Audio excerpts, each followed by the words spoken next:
The broadcast is now starting. All attendees are in listen-only mode.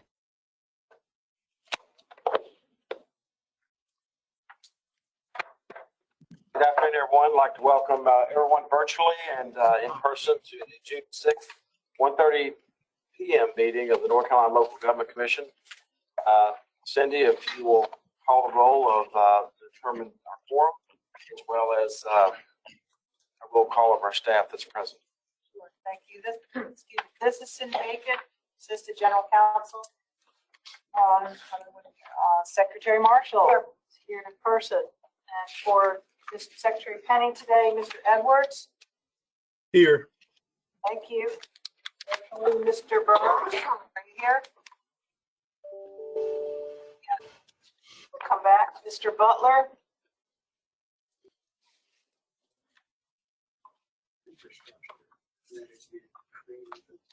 Recording your presence, Mr. Butler. Oh, excellent. Thank you. Make sure your mic is working. Ms. Harvey, not yet.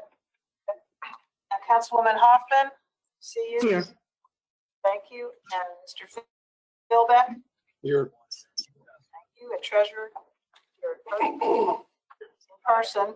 So we're missing Auditor Wood, Mr. Burns, Ms. Auditor Wood is with us. Oh, thank you. Auditor Wood. I'm here. Thank you, ma'am. Present virtually. And then so just two absent at this moment, Burns and Harvey. So you have a quorum. Just real quickly, the staff present today in person: Sharon Edmondson, Secretary; Jennifer Wimmer, Director of Debt Management; Debbie Moscow; myself, Cindy Aiken. Real quick, the housekeeping items, pretty much the same as always. We are being recorded. This recording will be made available to the public pursuant to our policy. Everyone, please remember to identify yourself when speaking. If you are participating virtually, please remember to mute yourself if you're not speaking. If we have a power or AV problem, the meeting will be continuing. The meeting will continue to broadcast.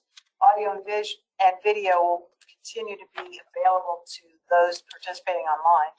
The agenda is posted on the State Department Treasurer's website on the LGC page. If we have any changes to the agenda, we will announce those during the meeting. Votes will be taken by roll call and without objection. Motions and seconds will be considered as yes votes unless a member indicates otherwise during the vote. And just once again, a reminder to those in the room, thank you for being here. And these mics are very sensitive, so if you have a need to have a conversation, I invite you to step outside. And I think. And Mr. Treasurer, actually, Ms. Harvey is with us. I think we're having trouble getting her connected. So, but Ms. Harvey is with us. So.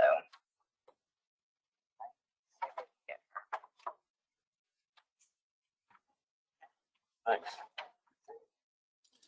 Thank you all very much. Thank you, Cindy. We'll start with asking everybody to stand in remembrance of Memorial Day and join us in our pledge of allegiance and our salute to the North Carolina flag that Secretary Marshall will lead us. I pledge allegiance to the flag of the United States of America, to the republic for which it stands, one nation under God, indivisible, with liberty and justice for all. I salute the flag of North Carolina and pledge to the Old North State, love, loyalty, and faith. Thank you all, and we adjourn later. I will entertain a motion to adjourn in honor of all those that wrong desk. All those that have served our country, those that are continue to be with us, those that are killed in the line of duty, and the tens, if not hundreds of thousands that are missing in action. Mr. Treasurer, Mr. Burns is with us also. Thank you all for joining us. Ms. Harvey, I'm going to, if you can hear us, I'm going to resend you and find through your. Before we get into turning the meeting over, let's get approval for the meeting minutes of May 2nd. So moved. Motion second. Second. Burns. Thank you, Mr. Burns. Motion second being made. Any further discussion? Hearing none, the clerk will call the roll. Minutes, motion Marshall, second Burns. Auditor Wood? Aye. Thank you. Mr. Edwards? Aye. Thank you. Mr. Butler? Aye. Ms. Harvey? Councilwoman Hoffman? Aye. Mr. Philbeck? Aye. Treasurer? Aye. Yeah, Ms. Harvey? She voted aye. Thank you. Okay. Aye. Can you hear me? Thank you, Ms. Harvey. We got you. Thank you. Want to draw everyone's attention to attachment A, which is our OPEB report. Attachment A shows the unfunded pension, healthcare, and law enforcement officer pension liabilities. Excuse me, Trey. I'm sorry. We do conflict of interest. Okay. Members, you've seen the agenda that's presented to you. Please take a moment to review the agenda. Does anyone present have an actual potential or the appearance of a conflict of interest regarding the matters that are before us? Mr. I do. Treasurer, This is with State Auditor Beth Wood. I have one, Mr. Treasurer. City of Wilmington. I will have some issues coming for me in my capacity as state auditor with that transaction that will cause me to have to recuse myself from voting. Thank you, Auditor Wood. This is Ms. Harvey. Yes, With ma'am. respect to the city of Salisbury, I will recuse myself from that item as my husband is a partner in the bond counsel firm. Okay. Thank you, Ms. Harvey. Any other conflicts? Thank you very much. Before I turn it over to Jennifer and Sharon, I'd like to amend the agenda. New Hanover County is on the consent agenda. I'd like to remove it as a separate item without objection and put it on the agenda today, but as a separate item, not part of the consent agenda, At the same place where it is. whatever you prefer. Yep. Thank you. Okay. All right. That being done, I'd like to now turn the meeting over to Jennifer and Sharon to go over attachment B, which is our FPIC units. Edgecombe Water and Sewer, District Number 6, Laurinburg, Onslow County, Orange County, Rocky Mount, Wallace, and Belmont. This is Jennifer Wimmer. Good afternoon. The first unit that as an FPIC unit is Edgecombe County Water and Sewer, District Number 6. They are coming for interim financing of $2.6 million for water and sewer needs. This loan will be taken out with a USDA revenue bond at the completion of construction, and the loan amount will be taken by PNC Bank at an interest rate of 5.86% for roughly 17 months until the construction is finished. And the bids are in hand, so the costs are known at this time. All right, Edgecombe County did have some FPIC financial performance indicators concern items. The first is that the audit was late. October 31st came in February 2nd. Some of you may remember that Edgecombe's had problems getting their audits in on time for some time now, and this was a tremendous improvement over the last 5 years at least to get it in by February. The improvements have been made in staffing, consulting, and internal training with the goal of getting the 23 audit in on time. They also had some over expenditures in some non-major funds, and the budget actual reports are being more closely monitored to make sure that that doesn't happen in the future. They also are training staff on the pre-audit process. The county also, since they submitted their response, has hired a permanent finance officer with a strong governmental background. Response to be acceptable. There is one additional item that was not identified as an FPIC. The county was late in making an interest payment on debt. One payment, once they were notified, the finance staff made the payment right away. And it was an oversight due to the fact that the interim finance officer had been told that all the debt payments were automatic draft. However, one had not been set up that way. It is set up that way now, so that won't recur.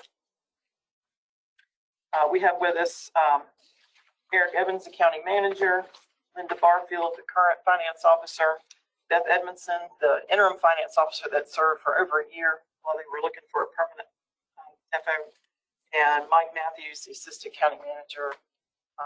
Y'all may remember Mike from all the work we did in Princeville. And in fact, this debt is for District 6, which covers Princeville, so we definitely know that the need is there for the work. Have them stand. Can y'all stand up? Thank you. Thank you for joining us. Okay. Thank you.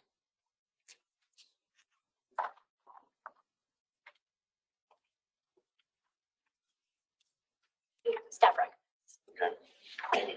Staff recommends the approval of Edgecombe County. We welcome the folks from Edgecombe County. And for those of you who do not live near Edgecombe County, maybe listen to they've been hit with a lot over the last 4 years.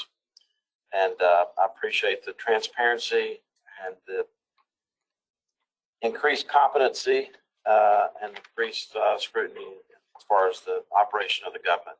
And I think our LGC staff has partnered with you all extremely well to get you back up on your feet. I just want to ask you a general question because I was out there after the massive, tragic fire that you had. If I were to drive out there today, what would I see? So you'll see now that the main part of the building, which was destroyed, has been totally removed down to a concrete pad. So it looks as though there's never been a building right there and it's ready to be built. Ownership changed hands about 3 or 4 months ago. So a developer has purchased it and is actively marketing the building. There are at least 2 clients, potential clients, that are looking at that building. So that was toward the right arm and the right, this is Eric. Well, Mr. Treasurer, we're going to let you know if the folks, your virtual members want it, we can have them take a seat over there and flip the cameras so your members virtually can see everyone speaking. I didn't know if this was going to be a series of questions or just taking. No, just a couple. I think everybody in the state heart went out to Edgecombe County and they deserve an update. This is very simple. So when you look at the building from the front, the cafeteria is still there. Yes, so the building to the left, there was some damage to the firewall that separated it from the main building. This is Eric Evans, county manager, speaking for the record. So the building to the left has been preserved. The newest addition to the building to the far back, which had no damage, is still intact. So it's ready for construction. And the building to the left is operational? Well, the building to the back is operational. The building to the left still has some work to be done to it. Thank you. All of the infrastructure is still in, street, parking, lights, water, sewer, already ready. You have anything, Secretary Marshall? No, but I'm pleased to see, and I think there's going to be more emphasis around Edgecombe County in the next little bit about economic development, so rock on. She says rock on, you gotta rock on. I'm just curious as a mechanical person, how many tons of steel or debris did y'all, tens of thousands of tractor trailer loads or something like that? At least, yeah, I don't know that number right offhand, but it was a tremendous effort to clean off that site. Right. So our prayers continue to go out to the victims of that fire, as well as those that lost their jobs during that process. Thank you, sir. Staff's recommendation is to approve Edgecombe County. Do I hear a motion? I moved Nancy Hoffman. Thank you, Ms. Hoffman. Second. Second by Secretary Marshall. Any further discussion? Hearing none, the clerk will call the roll. Edgecombe County Water and Sewer District 6, Hoffman Marshall, Auditor Wood, Aye. Mr. Edwards, Aye. Mr. Burns, Aye. Mr. Butler, Aye. Ms. Harvey, Aye. Mr. Philbeck, Aye. and Treasurer. Aye. Thank you. Congratulations. Thank you. Thank you for your support. Thank you. free to leave if you like. Just leave all the popcorn here. I think we're gonna need it. Next is new, well, go ahead. The second unit, the FPICs that need to be discussed is the city of Laurinburg. This is a 2.635 state revolving loan increase for water lines, hydrants, and other water repairs. So this will be the last increase on this particular project.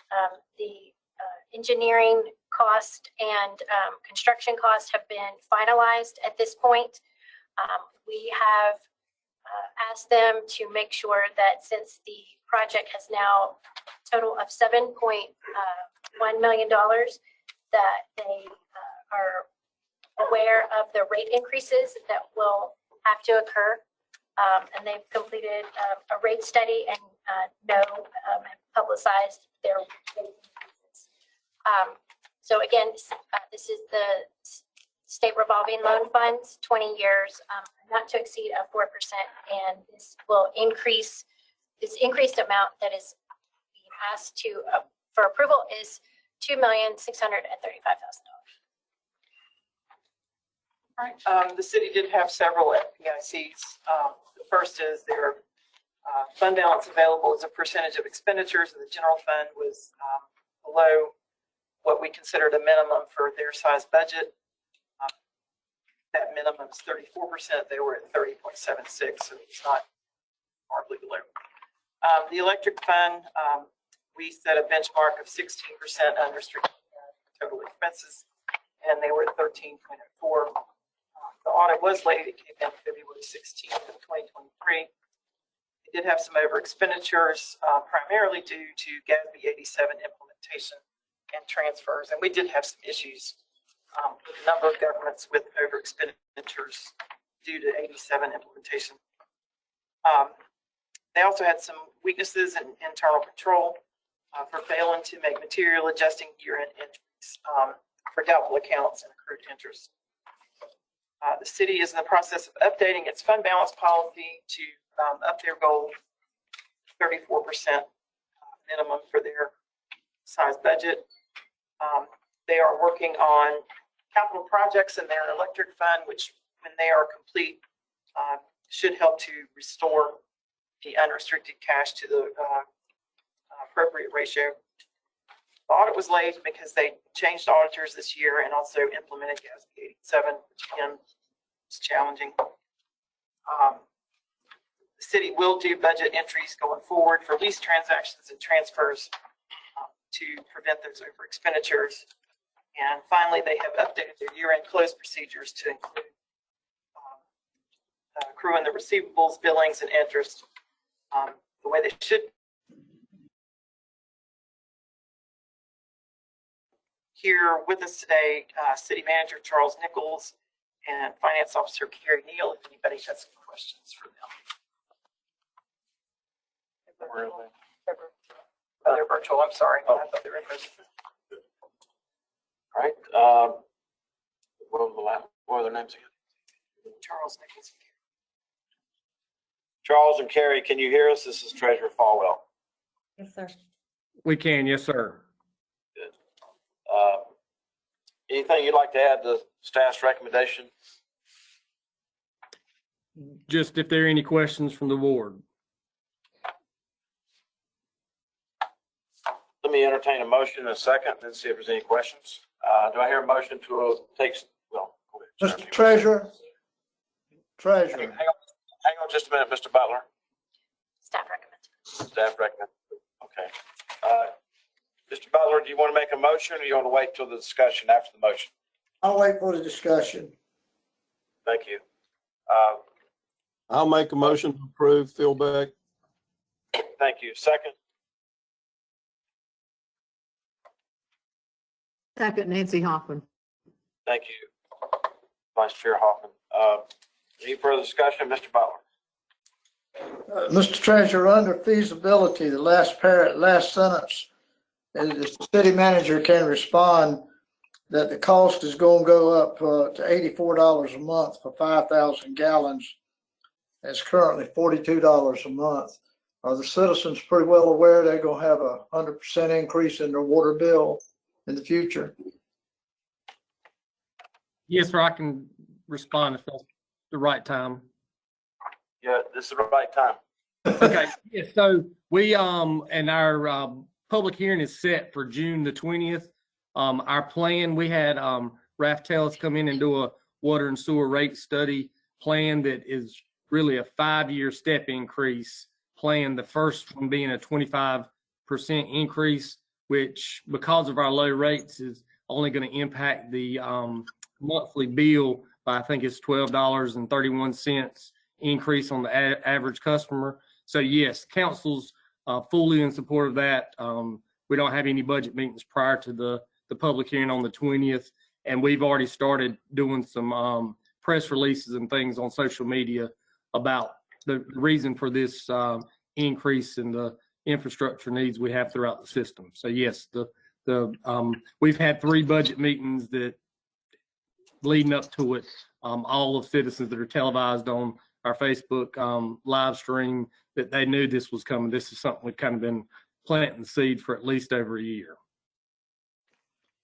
Follow up, Mr. Butler. Does Laurinburg provide the water to the prison system there in Scotland County? So it's a combination. So Laurinburg does provide the water for all of the county system as well. There's also, we have a Laurinburg-Maxon Airport that we kind of assist the county as well. So it's a combination between the Laurinburg-Maxon Airport water supply and the city of Laurinburg. And that provides the water to the prison camp there?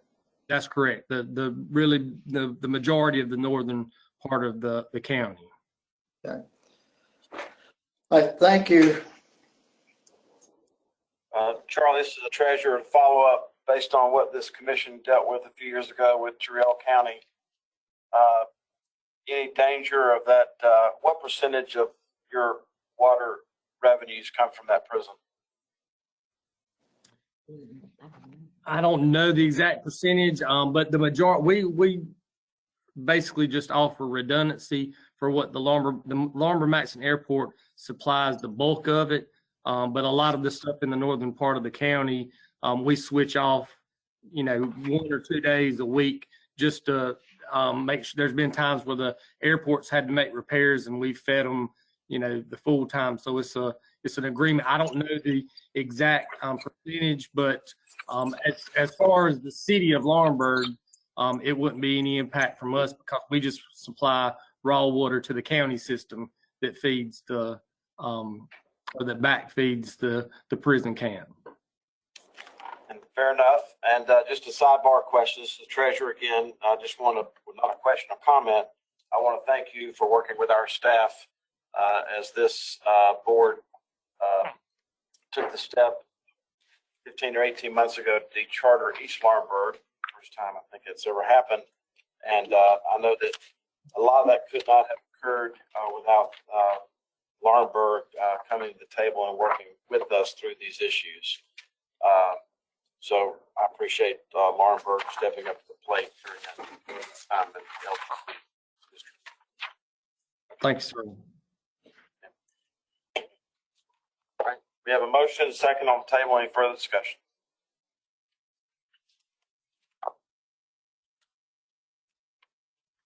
Hearing none, the clerk will call the roll. This is Laurinburg.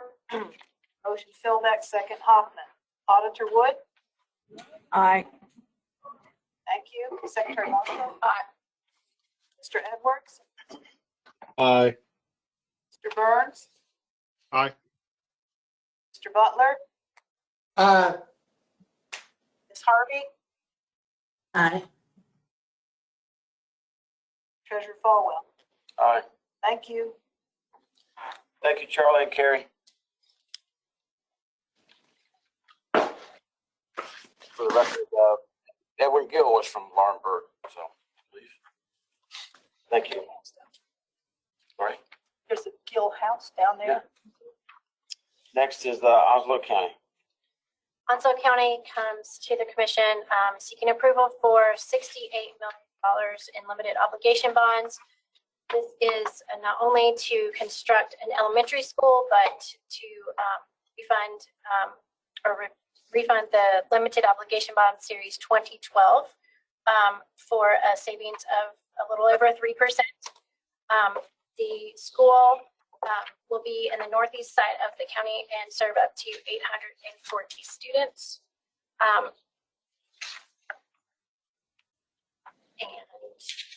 The public sale is scheduled for later this week.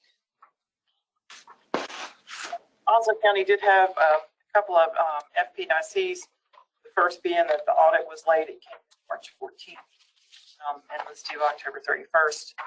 And there were some significant deficiencies noted with regards to their general ledger, their schedule of expenditures of federal and state awards, and various items related to not reconciled subsidiary ledgers and adjustments required to the books year end. County's response was that they were unable to provide the timely financial information to the audit firm because of turnover in the finance officer position. It did go a period of time without a permanent finance officer. Additional turnover resulted in delays meeting the final adjustment and reconciliation deadlines. The county has subsequently hired a new finance officer with strong experience in compliance. I believe they're virtual. Andrew Prince, the new finance officer, Brendan Gardner, the chief of operations of Onslow County Schools, Jeff Holloman, the CFO of Onslow County Schools. And just as an FYI, I am a product of Onslow County Schools, so I appreciate y'all building a new school because I know they did it. My school building was old when I went.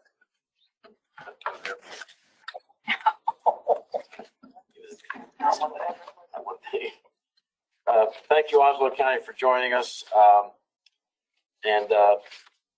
entertain a motion, a second. Staff Do that, Mr. Treasurer. Sorry, this is Ms. Harvey. I failed to notice that Robinson Bradshaw is also bond counsel on this Onslow matter, so I'm recusing myself.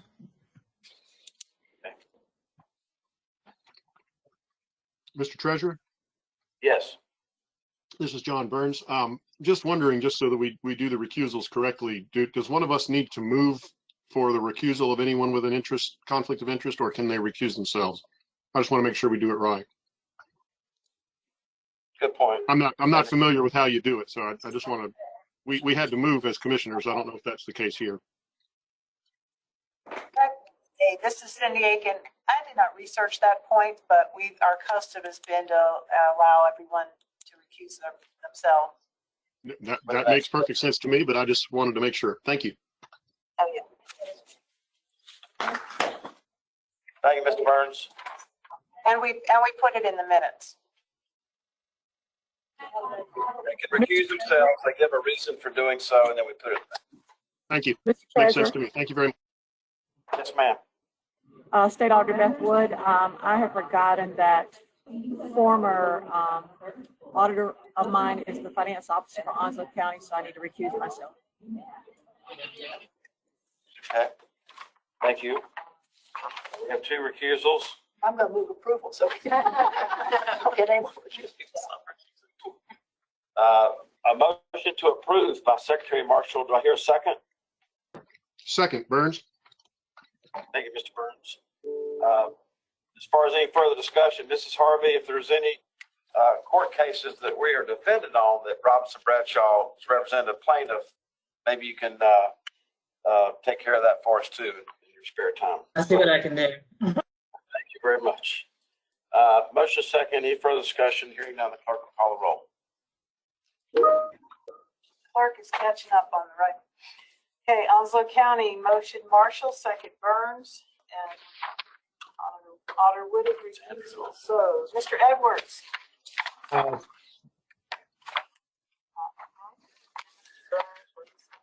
Mr. Butler. Aye. Thank you. Ms. Harvey. Councilwoman Hoffman Aye. and Mr. Philbeck. Aye. Treasurer. Aye. So Andrew and others from Onslow County, I've failed to ask you if you had anything you wanted to add. Yes, sir. Just that when I arrived on October the 3rd, which was the beginning of our audit field work. A lot of the deficiencies that were identified by the auditors were actually identified by staff once I was able to get here and get my feet in ground and get my feet in the ground. We have additionally added additional resources to our finance team, including a budget manager as well as a grants manager to allow for a more spread out workload as the county has grown significantly in the last several years. But that's all the additional that I had for you today. Thank you so much. The motion passes, and as we go to the next item, I just want to remind the board members of something that was brought to my attention. As we look at elementary schools, square footage, we're seeing tremendous disparity in the cost of high schools, middle schools, and elementary schools across the state. And I think it's something we have enough to do, but I think it's something that maybe we get the interns to focus on this summer about to give us, the board, some kind of recipe or range of what new elementary construction may be costing in different parts of the state, new middle school construction, breaking it down by square footage and student population. So I just think that as our board members are seeing these things across the board, they're seeing tens of millions of dollars of difference in the cost of a school that's the same size. When there is no land acquisition cost, it's kind of something. We probably can't handle all that. We just need to have some kind of roadmap that can help us verify going forward. This is Orange County.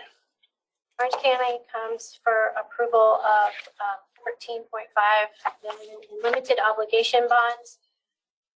Orange County usually comes to the commission on an annual basis for various projects that can go one limited obligation bond series.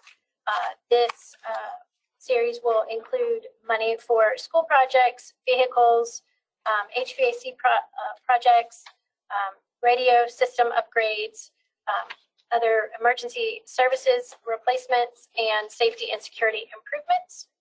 This will be a private lane placement with TD Bank. Orange County had several FPICs. They had late audit. It came in January the 18th. They incorrectly recognized their COVID money revenue earlier than it should have been. It actually doesn't get recognized until it's expended. There were some material audit adjustments that were required to correct current year balances, financial statements, and some additional audit adjustments that were necessary. The county's response, which we considered satisfactory, is that they are recruiting for an accounting manager. They have added part-time experienced staff and taken some additional steps to complete their audit in a more timely manner. They're holding preliminary meetings prior to the end of the fiscal year with their audit firm to set timeline and milestones that they need to meet completion of that. They're reviewing their subledgers and schedules related to capital debt, GASB standards 87 and 96 on leases and subscription-based IT arrangements. They have also brought back a recent retiree in the finance department to help out. They have started doing additional revenues of all revenue accounts and related receivables to make sure those are recorded correctly, and some additional review procedures on their year-end reconciliations. I believe staff is recommending approval on this one. We have Gary Donaldson, CFO.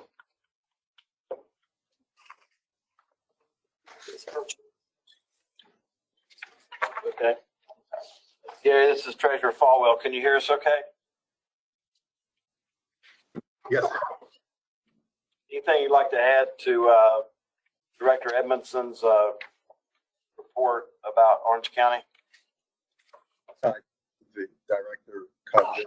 We are during the audit engagement prior year, just recognized we needed additional resources, which we have included in the budget.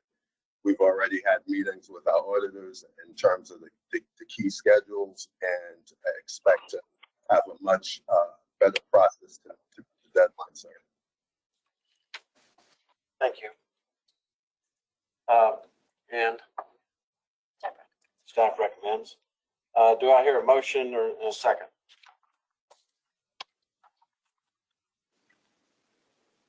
To take staff's recommendation. I'll move approval, Phil Beck. Thank you. Second, Butler. thank you, Mr. Butler. Motion second being made. Any further discussion?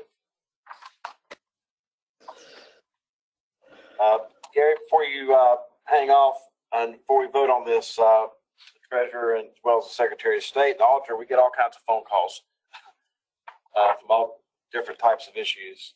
I don't know if the last bridge before you get to the 85-40 split where all the construction is going on, I think that's in Orange County. I'm pretty sure it's in Orange County. It's not an entrance or an exit bridge. It's just an overpass.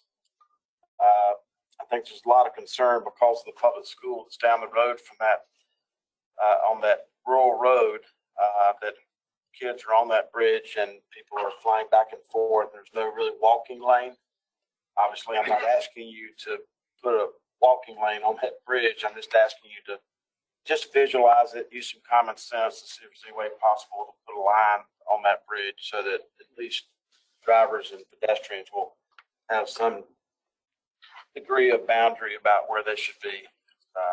People are very concerned about kids, high school students walking on that bridge, one reason or another, and then cars whisking by them. So, Gary, next time you're out that way, if you'll look at that, that'd be great.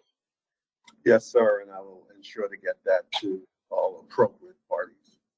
Now, don't overthink it. Just go look at it and see what the possibilities are. So, okay.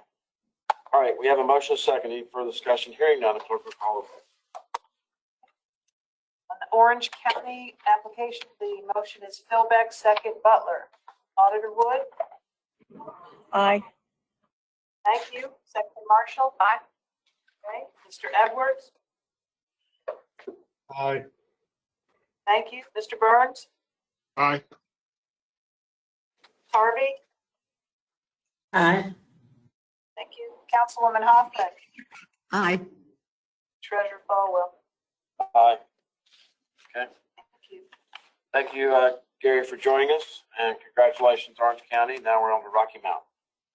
City of Rocky Mount comes to seek approval for a financing agreement for $3,105,000 for the renovation of a business service center and and a Denton Street pool refurbishment. Both have the construction bid, so costs are defined. And it will be a bank placement for 10 years with Webster Bank at 3.935%. Okay. And Rocky Mount had one FPIC. The water sewer system had a net loss of $283,000 on a modified accrual basis, basically on a budgetary basis.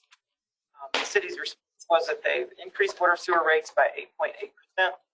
They've also had a cost of service analysis and will be adjusting their rates for 2024. The 23 increase generated $800,000 in additional revenue in the water fund and $750,000 in the sewer fund.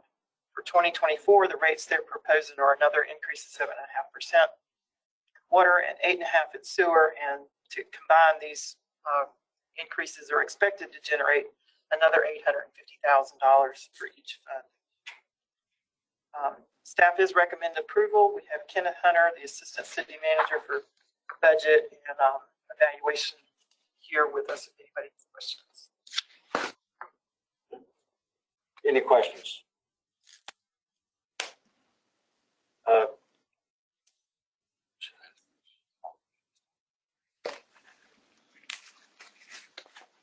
Does anyone else need to recuse on Rocky Mount before we vote on this issue?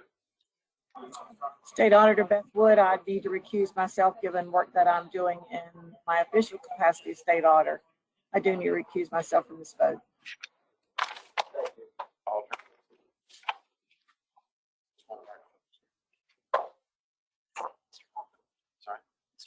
Hey, Mr. Hunter, how are you?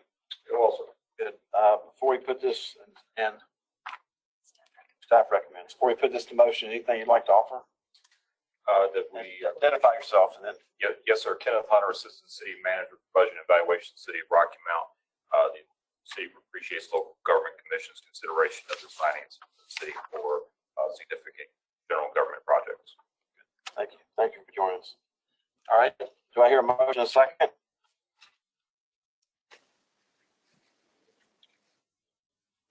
So moved. Nancy Hoffman. Second by Mrs. Hoffman, motion by Ms. Secretary Marshall. Any further discussion? Ms. Hunter, just a quick question, or tell me, to this board, we've spent a lot of time in Rocky Mount in the last 5 years, so tell us what your outlook and update is. Yes, sir. Our outlook overall is positive. We have seen significant growth in real estate from migration from the Raleigh-Durham area. With respect to water and sewer operations, the note in the FPIC, the note that led to the FPIC was due to a one-time drop in sales in fiscal year 22. And as noted, we've made adjustments to our water and sewer rate schedules to adjust for that. We are continuing to see, we obviously are starting to see a rebound in population. We're seeing increased economic development activity as well as increased commercial and residential activity, and look very good moving forward in the future. There's no elegant way for me to say this. How about transparency, competency, and good governance in terms of the city management? Yes, sir. Kenneth Hunter once again. Our new city manager, Mr. Rogers, he is fully committed to the terms that you stated before.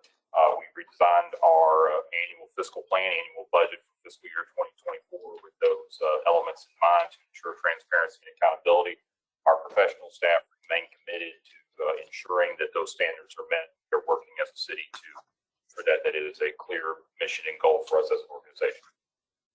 Thank you for answering those questions off the cuff.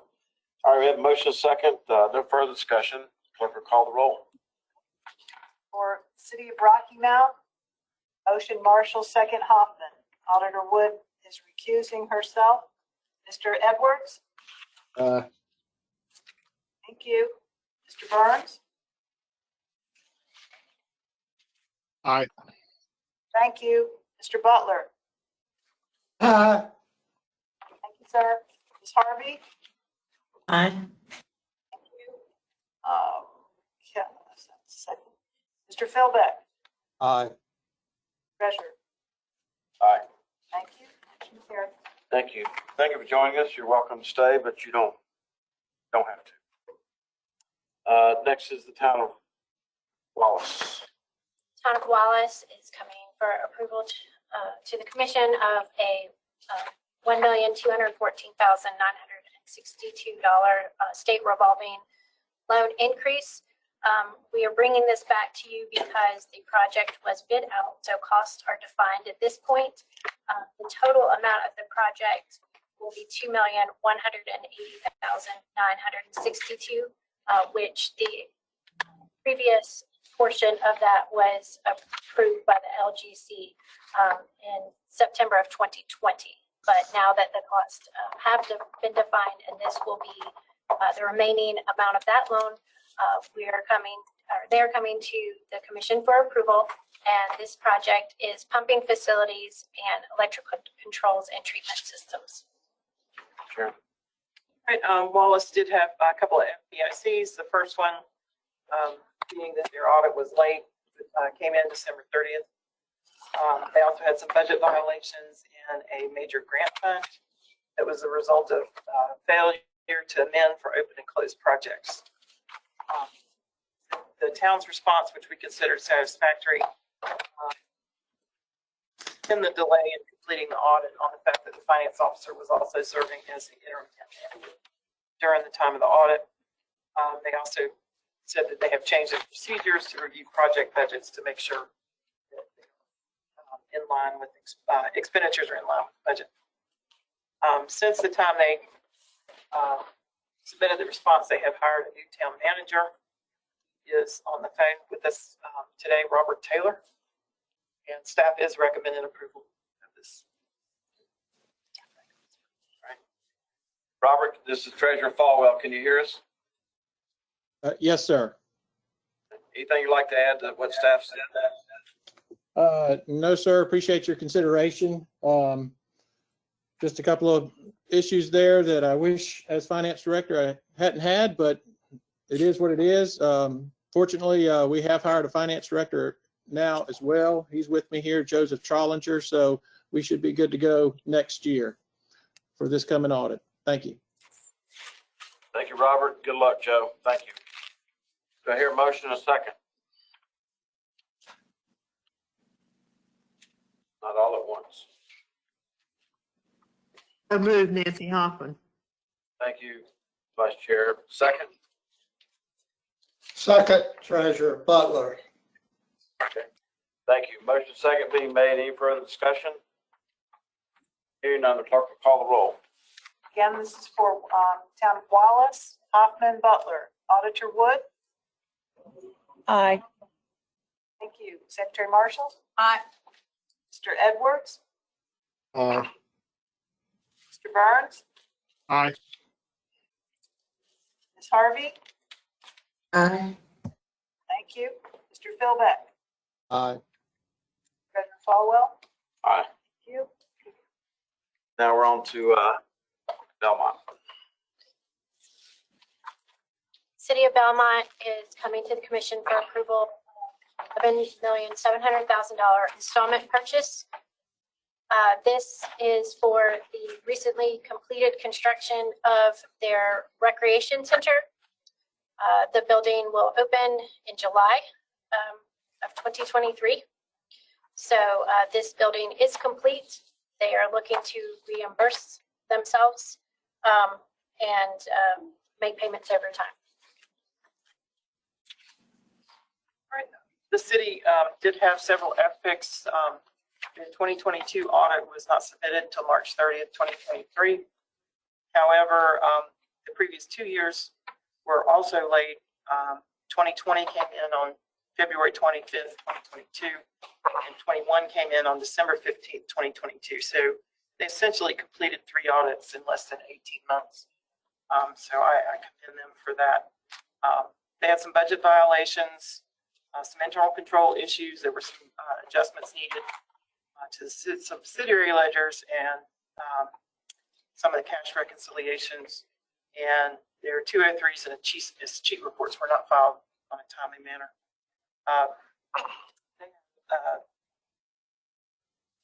Tremendous amount of turnover in finance. Their longtime finance officer retired, I believe, in 2021. And the city hired a replacement that turned out to be essentially a bad hire. And that person was there for a little while before they realized that it was a bad hire. And so the current finance officer is the one that has gotten all 3 of these audits done in the 18 months. They have redone their procedures on pre-audit to make sure they don't overexpend the budget. They are meeting with department heads throughout the year to address any budget concerns that might arise. They have implemented new controls over reconciliation and journal entries. And they are establishing a process to make sure that there are 203s and cheat reports get done on time going forward.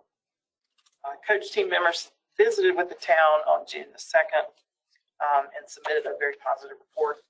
I won't take the time to read the whole thing, but they felt like the town was definitely doing the things it needed to. Their bank recs are current.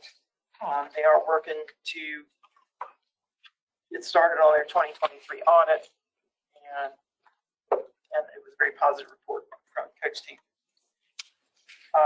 We have Gerald Piles and Kevin Kraus. Gerald is the finance officer, Kevin is the city manager. They're here with us today, and staff is recommending approval. Thank you, Daryl and Kevin. This is Treasurer Falwell. Is there anything you'd like to add? No, sir, not unless you have any questions. Oh, you're here. Yes. Which one of you did 3 audits in 18 months? This guy. Snatched up before you get out of here. Anyway, thank you for joining us. Is this a situation where you built the building, now you're coming to us for approval to borrow the money to build the building? Correct. That was not the plan, and I wouldn't recommend this path. But it worked out very well in the end, hiring Jared Piles. As Sharon mentioned, staff turnover and then a bad hire got us into this place. The schedules that we had planned had us coming to you 2 years ago for this project. But we are in a very good financial position and we're able to cash flow this project. And the reimbursement agreement is something that's the way we chose to go down. We didn't expect it to be this long, and we didn't expect to be having a ribbon cutting this close to coming to the LGC.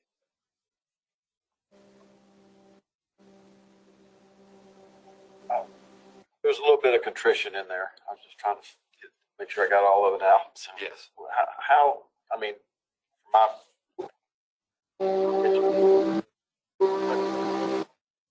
you wouldn't have preferred that. What should have, I mean, what led to you not preferring? We were in constant contact with your staff throughout this process.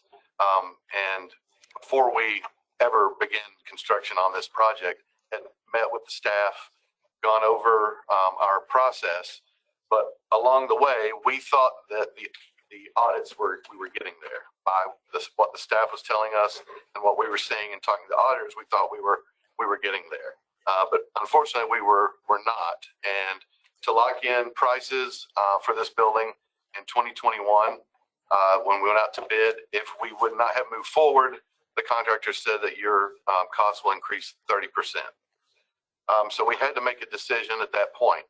And from the information we had at the time, we felt that the best decision, and also talking to your staff, that if we move forward, we were thinking we were only going to have to cash flow it for 3 months. That was initially what we thought when the reimbursement agreement was passed. And unfortunately, that was not the case, and it became a snowball. And not until we hired Jared and brought him in, that's when things became getting corrected. We had brought in 2 outside agencies to help us. We did everything we could to not make it go to this point. But we're here today, and we have, as you said, completed 3 audits in 18 months, and has put great policies in place. We've also added a position to the department, so we have 3 dedicated staff. At the beginning of this process, there was only 1 finance officer. Now we have 3 in that department, so we feel we're better prepared moving forward. As I said, I wouldn't recommend this. We didn't plan on it, but we are happy that we got through it. Thank you for that explanation. I don't want you to think hard of me for voting against this, because we have another thing on the agenda that's a very similar look and feel to it.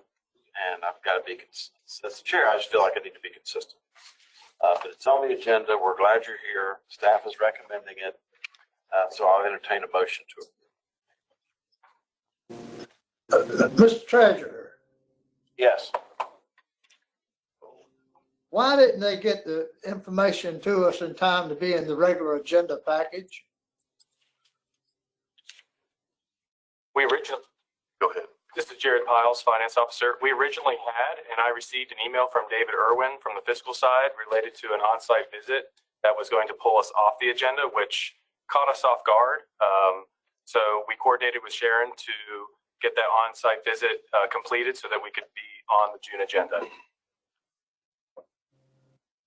Sharon, what was It was a timing issue. We felt like we needed to do a visit before we could put them on the agenda, given the issues that the city had had. Because you hadn't been there in 3 years. Because, well, we hadn't been there in a while, and, they had 3 late audits in a row and some fairly significant findings. And after talking some more with the folks from the city and then talking with David, we felt like we could make the effort to get there before the meeting today. So, Mr. Butler, we had not physically touched them in a period of months, if not years. There have been some issues with some late audits. And so what Sharon directed staff to go down and visit with them as quickly as possible this week, I guess. And Friday. Well, yes. Thursday and Friday of last week in order to make this come up on the table today.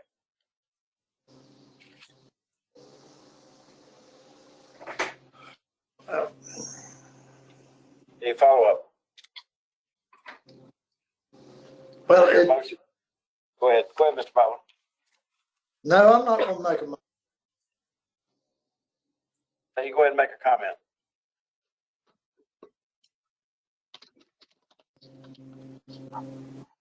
Do you have another question or comment?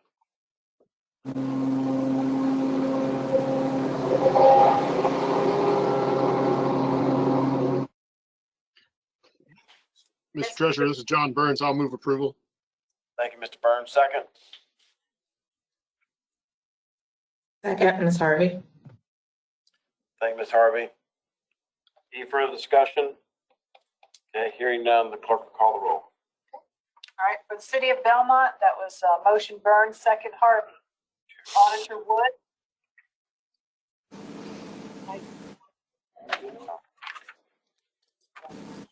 Absent. Yes. Secretary Marshall? Aye. Thank you. Mr. Edwards?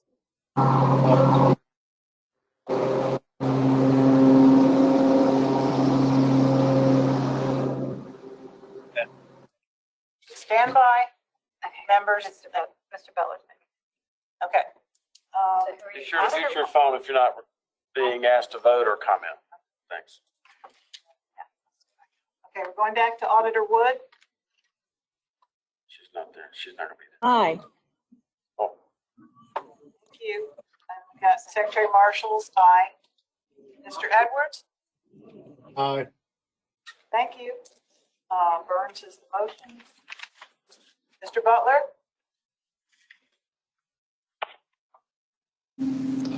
No, Okay, thank you. Ms. Harvey is Councilwoman Hoffman? Aye. Thank you. Mr. Philbeck? Aye. Thank you. And Treasurer Falwell? no. Thank you. 7 yes, 2 no. Motion carries. Jared and Kevin, thank you for coming and good luck to you. All right, she can't get out, sorry. Our next,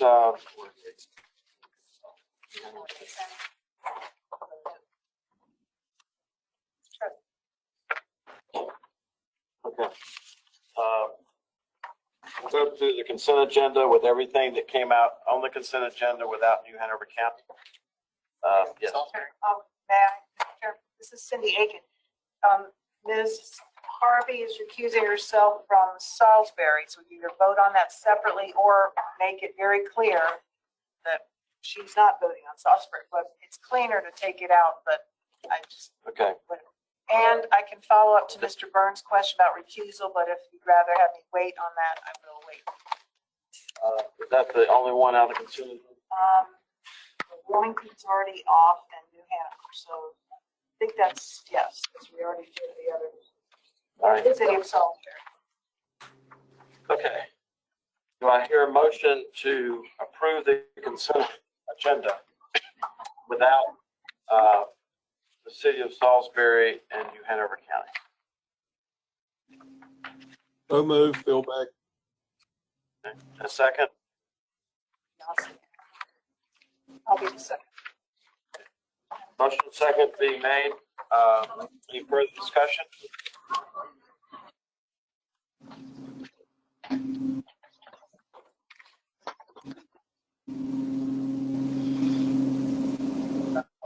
Roll without Mrs. Harvey. With Mrs. Harvey. Okay, right. Okay, to be very clear, we are doing attachment C. That is the consent agenda, which begins with Asheboro Housing Authority, goes through all of the miscellaneous action items that ends with the all of the Gastonia, Fire Department annexations. Yes, we are not voting on New Hanover County or Salisbury at this moment. That was motion Philbeck, Marshall second. Any questions, members? Okay, Auditor Wood. Cindy, what about City of Wilmington? That's already, it's not on the consent agenda. It's attachment. Okay, I just want to make sure. Yeah, no problem. Thank you for checking. Aye. Before you call the roll, just very quickly, I'm out. I won't go through all these, but because I know they're not on the phone, but there's hundreds of millions of dollars of unfunded healthcare and pension liabilities for these communities that are on the consent agenda, and that's part of our package, and the public can see that in our public documents. Yeah. Okay. All right. Back to attachment C, consent agenda without New Hanover County, without Salisbury. Philbeck, Marshall, Auditor Wood. And this is the consent agenda?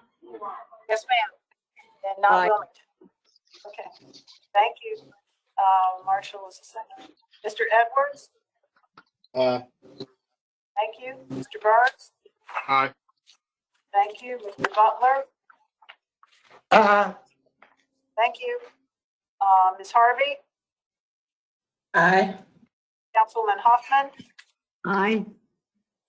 President Falwell? Aye. Thank you. Now entertain a motion to accept Rowan County, City of, sorry. Salisbury. City of Salisbury. City of Salisbury, excuse me. Did I hear a motion? So moved. Nick Hoffman. Second?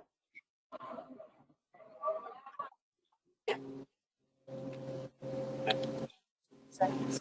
Second? Second. Thank you. Second. Secretary Marshall. Any further discussion? Hearing none, the clerk will call the roll. Okay, this is City of Salisbury, Hoffman, Marshall, Auditor Wood. Cindy, I'm going to recuse myself because, again, because of New Hanover being, City of Wilmington being in New Hanover, I just think it's best for right now to recuse myself from myself. We're on Salisbury. I'm from Salisbury, but I'm recusing myself from City of Wilmington. Okay. And New Hanover. Oh, okay. Gotcha. Oh, okay. Are you voting on Salisbury?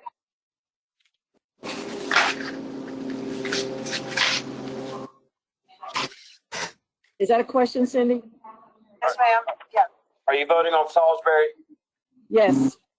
Okay. Okay. That's what we're voting on now. So you're an aye? Yes. Okay. Thank you. Sorry for the confusion. Mr. Edwards on City of Salisbury.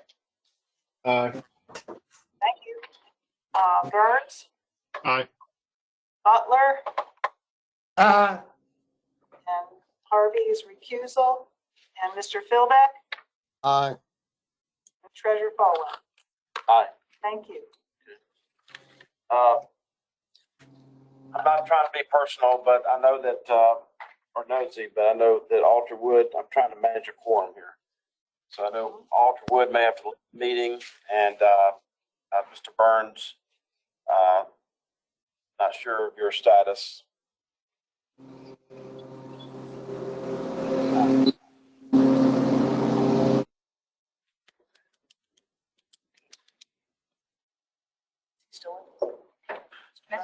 Mr. Burns, I still have on audio, and Auditor Wood, I still. Okay, I'm just trying to. So I'm sorry, Auditor Wood is recusing herself from New Hanover and Wilmington. Is that correct? Now we're on New Hanover. Okay. Now we're on New Hanover County, and the reason I asked it to be pulled from the consent agenda was sort of in relation to the other conversation that we just had for Belmont. And I'd like my interest was to split this application between the request to issue debt related to the B of A building, and the rest of the needs that are in the application. Explain that better than I did. Okay. All right. So we are joined here by Chair Ravenbart, County Manager, Commissioner Scalise, and CFO Eric Creedle, and Tim Buckland, Governmental Affairs Manager. Can you then go through the application regarding New Hanover County in light of my concerns, in light of what we just talked about with Belmont? Sure. The piece of property is approximately 11.375 million out of the 25 million in requested limited obligation bonds. The other projects include improvements to parks, county buildings, expansion of the county maintenance facility, law enforcement facilities, and then the purchase or a reimbursement of the purchase of real property, which was the Bank of America building for use for the Cape Fear Community College. Okay, which represents about half the application. I have a few questions I'd like to ask the folks in New Hanover County. Welcome. Then we have someone from the public who will have 3 minutes to speak on this. Just a moment. So I guess my first question is regarding the Bank of America building, and that there's a lot of swirl going on in New Hanover County and Wilmington with lots of different things. I'm pretty sure I have all this clear in my head, but I guess the first question, and identify yourself before you answer, is has that transaction has closed? Mr. Treasurer, Chris Gray, County Manager. Yes, sir. The transaction for the Bank of America building closed on April 13th, I believe. And the delay in the closing was due to a 100-year lease on 20 parking places? We did want to secure the entire block where the building sits. We were unable to reach agreement on that, and so there was delay as it went through a court proceeding. At the end, the board decided to carve out those spots, and we have a first right of refusal to go back at some point in the future and purchase those. So we closed minus those parking spots that you referenced. And am I accurate in saying it was 100 years? Yes, sir. And it's for 20 spots? 14. 14. And these were surface spots or part of a deck? Surface parking spots, yes, sir. Are you able to comment on, we're getting a lot of input into this building, the LGC and my office from New Hanover, Community College, City of Wilmington, lots of different places. Can you comment on not the status of the Bank of America building, but the condition of the Bank of America building? And would it be accurate to say that the law firm that was the last remaining tenant building because of roof leaks, water leaks, other types of environmental issues? Mr. Treasurer, I'm not aware of that, but I would like to defer to Eric Cradle, the CFO, if I may. Good afternoon. I'm Eric Cradle with the finance officer. We had a building condition assessment done on that building, and it came back very positively. I want to say they had $200,000 of ongoing maintenance over the next either 5 or 10 years. It was described as being in very good shape. That's the first I've heard of any sort of water leaks or anything like that. And there's 4 floors worth of tenants in that building currently as we speak that we're allowing the leases just to run out for the CFCC to be able to renovate it on their time schedule. So to my knowledge, I don't know anything about anything like that. So who are the remaining tenants? There's probably 7 or 8 different tenants in a variety of businesses. But the majority, the number 1 or 2. Sorry? The number 1 or 2 tenants would be. There's one that takes up an entire floor. The name of it is called Susie, I believe is the name of it. I'm not exactly sure. I don't know a lot about them. We're in dialogue with them, along with the college, to find out their intentions and encourage them to exit the building. And most of them have been amenable to that prior to the end of the lease, so that the building can be renovated. So I'm getting the law firm names confused. It's easy to do these days, but Prentfield, Sumner, and Hartzog, were they in that building at all? Not since we've owned it. That's not one of the current tenants. You mean not since April? Yes, sir. Oh, that's not quite an answer. I mean, do you ever have knowledge of them being in that building No, sir. as a firm? No, sir. So is there any major tenant, how many floors is it? 5 floors. And then 4 of them have people on them? With 4 floors are occupied, yes, sir. Which may or may not be full floors, but they have people on your 4 floors. Right. So who was on the, sir, one big tenant that left that you're, in the last couple of years that, Bank of America itself is the tenant that left. all right, so it's $11 million purchase. You made the purchase. Now you're asking the LGC to repay you, replenish through debt. Yes, sir. The purchase price of this building. Yes, sir. And I'm not supposed to wear different hats, but I wear 20 of them. So the community college is going to be taking over this building as a nursing school.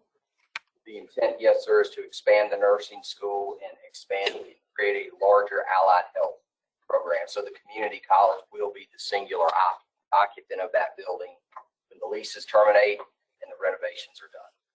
And the total cost of renovations are going to be? They're estimated at this point of $14 million. And who's doing that work? That is yet to be decided. The community college has moved in, working through the process of soliciting a design team. They'll go through the design and then work with the county on the actual costs for the renovation. And the renovations are staged and planned over the course of several years. It's not quite a fair question for you, but as a member of the community college board, which I am, would that, they come through that, whatever you just, that process you just described, would it just come through you and stop there? Or do you have any idea? So I can't speak to how the community college works. We, as you know, issue the debt to them, whether or not they will be back before the state board of community college for approval to expand the program, to approve the site plans themselves. I could not speak to that, but they would work with us closely on setting the cost, and then we would work out a reimbursement for work performed. And some other people may have some questions, but how is what you're, I'm not, there's a new chancellor at UNCW. There is, yes, sir. They have a focus in the same area that this building was purchased for. They operate a Bachelor of Science in Nursing program. The community college is a 2-year associate's. And before this building was ever available, how was the community college servicing these students? At this point, the community college is graduating about 100 nurses a year from its program. That's far short of what our community in the region needs. The University of North Carolina at Wilmington also produces a fair number of BSN graduates and master's graduates on an annual basis. But between those two systems, there's not enough nurses produced on an annual basis. Can I say something, Chris? Sure. Mr. Treasurer, our chair. Bill Robert Moore.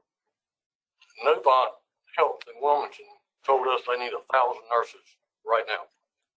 You add all the nursing homes up and plus the health department, that's probably another 1,000 nurses. No guarantee there's not ever going to be another pandemic. That was the biggest problem during the pandemic because we didn't have nurses. We had floors at the hospital that were empty. Wasn't any problem with having beds. We didn't have nurses to take care of the patients. That's why we wanted to build this place. Well, I'm going to stay in my lane today and not talk about that topic. Okay. Okay, but how many nurses are there now in that community? Not enough. I mean, just. I have no idea, sir.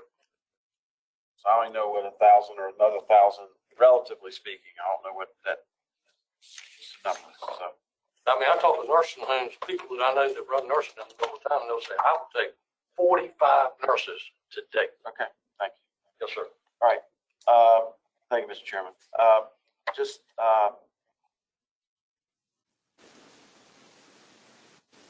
Who represented New Hanover County on the purchase of the building that you're asking us to finance after the fact? Cape Fear Commercial is the buyer's agent, our agent. And was there anybody in particular or just Cape Fear Commercial? Was there a broker of record or? See, Paul Lucas was the main one we dealt with. He was the primary contact. So you had a buyer's agent? Yes, sir. Who was representing the seller? Cameron Management. Cameron. All right. So there was a buyer's agent and there was a seller's agent. Yes, sir. And how long had that building that you're asking us to finance after you've already closed on it, how long had it been on the market? Mr. Treasurer, I could not speak to that. It's not a product that the county was looking at. It was brought to our attention in the summer of 2022 by the community college itself.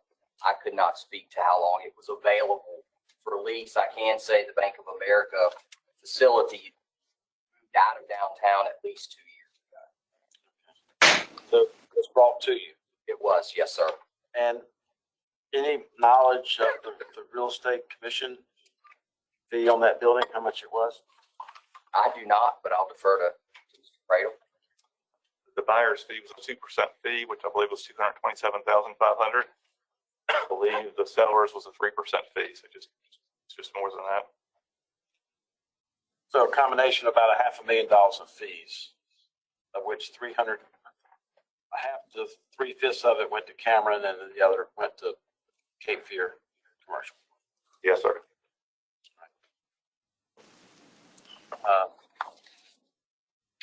Any other questions from board members? Yeah, Mr. Treasurer, this is Paul Butler. We just completed a session on the agenda where we had a number of communities that brought projects before us to discuss and say this is what they want to do, and we signed off for them to go forward with it. Why was this project, the purchase of the building for us, and we're now looking at a matter of a term called reimbursement, which I have not seen that word used on a project since I've been on the LGC. Mr. Treasurer, it is not uncommon for us to use our cash liquidity to purchase large assets on the front end with an expectation when we go through the process to go to the bond market and reimburse ourselves. We've done this before. If there's a policy change that we need to explore, we're certainly fully committed to that, but we had the ability to close on the property, to go ahead and give certainty to the community college and the community that there would be the chance to expand the nursing school. We did not want to bring down permanently our fund balance, and so the expectation of our board was that we would come and ask to be reimbursed, but we did have the ability to pay for it in cash at the time. We do want to return our fund balance to its very solid position. You know what that? So you would refurbish your fund balance with the payments that that you'd be making on the sale of these bonds. That money would you take the proceeds of the bonds and put that into your fund balance?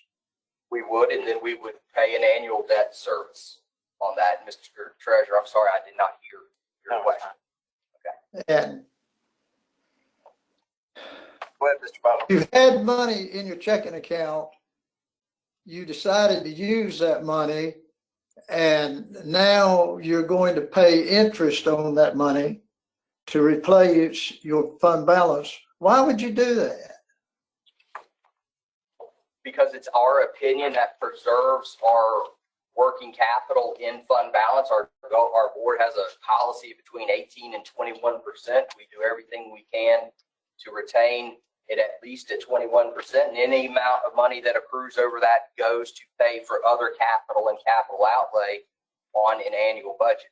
We believe it to be good financial practice if we're financially able to purchase, and if it's of enough scale that we can reimburse ourselves and our operating fund with its natural growth can afford to pay the principal and interest payments over the term of the debt. That's not an uncommon business practice for us. But again, if the LGC's expectation that going forward, there should be an amendment to that, we're here to listen and take that instruction. Follow up, Mr. Well, I Butler. would certainly recommend that. I mean, this is a little bit like, I'd rather ask for forgiveness than ask for permission. But that'd be my thoughts on this. Mr. Treasurer, Yes. what they're doing is so common in commercial real estate. I see it all the time at a much, much, much, much smaller level. I've even done it. Bought something, paid for it, sometimes spend a little money on it, and then finance it. It's a common business practice outside of local governments, for what it's worth. Mr. Treasurer, if I may, my name is Rebecca Joyner. I'm actually bond counsel to the County of New Hanover and also work with local governments across the state. It is a common practice, not just by New Hanover, but by the large majority of our local government clients. And it really relates to the timing of capital project expenditure. You wouldn't want them to have to go back to the bond market every time there's an opportunity to purchase something. So sometimes folks purchase something with an anticipation of reimbursing so that they can collectively put projects together and finance them all at once. So just wanted you all to understand that this is something that we do. There's tax status and code that tells you how to do reimbursement. It's a common practice across the state. Any further questions? Well, I would just comment, Mr. Treasurer, I hadn't seen it since I've been sitting on the LGC. It's the first time I've seen it. Thank you. Madam Well, Secretary. I think there have been reimbursement ones. They just haven't been this large.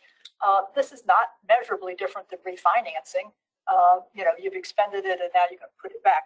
The other question I have is the upfit cost.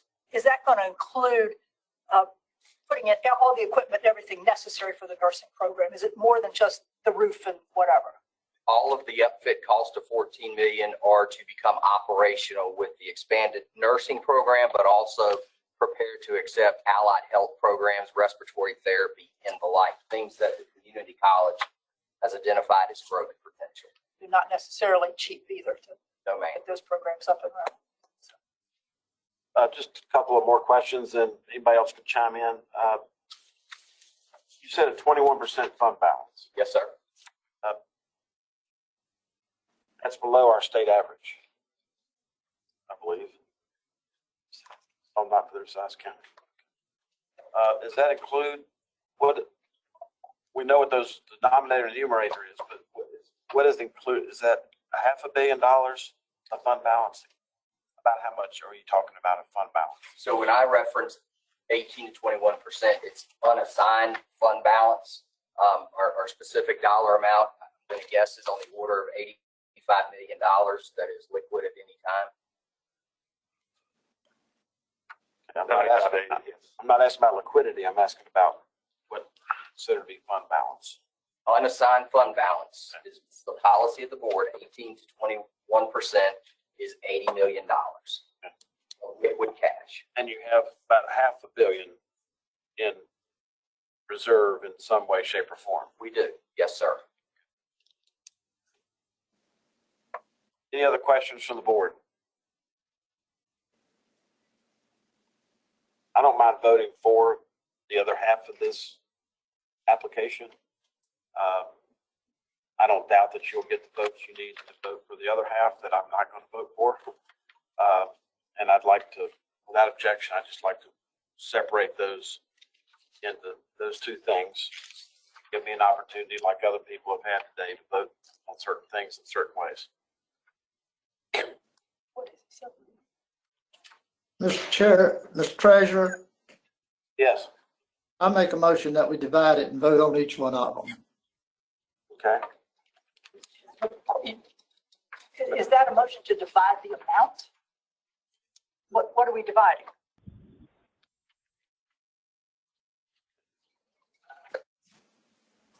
All right. I was just informed that it's one series of bonds. It's laying the back rows having Correct. a fit. So logistically, that's not possible, what I just suggested. Okay. In that respect, I'll be voting no for the whole thing. So I'll go ahead. We have a public comment too. Oh, yes.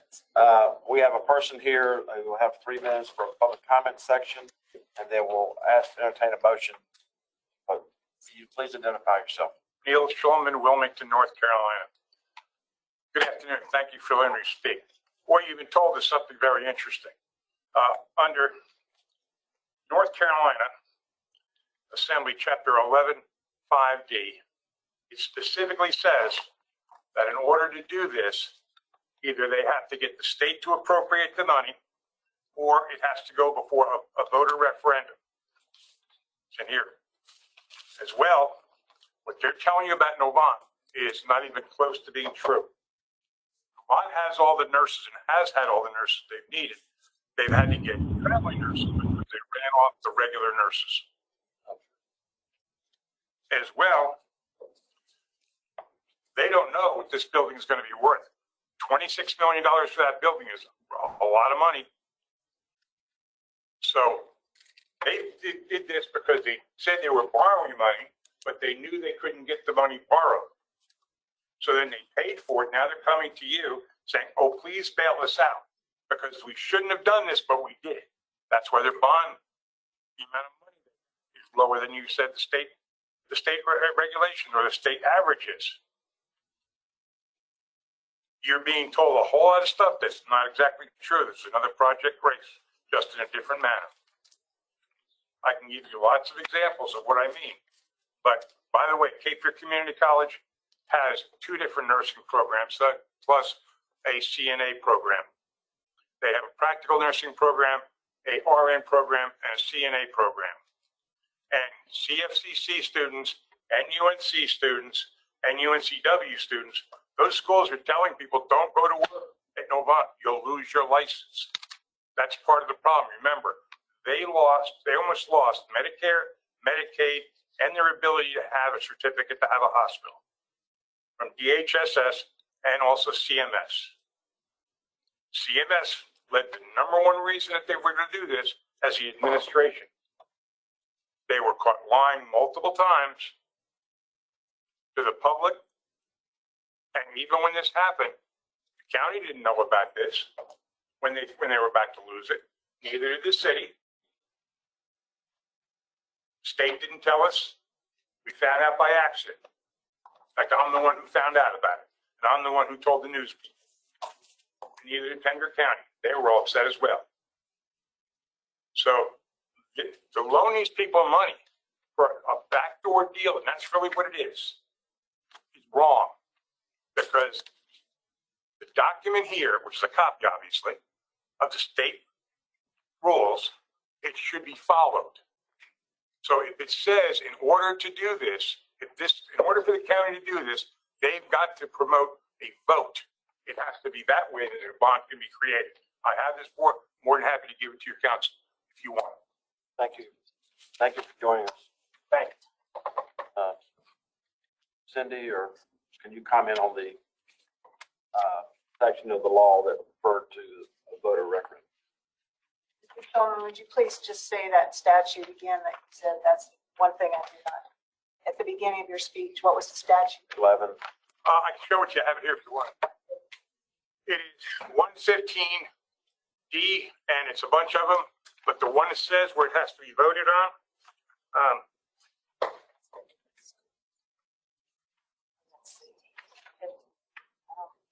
it's a long thing, but I can find it again.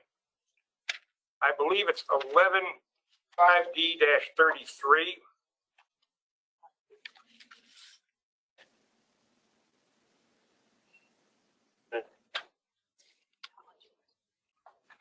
There's a specific part where it tells it that in order to do this, it's got to be voted on.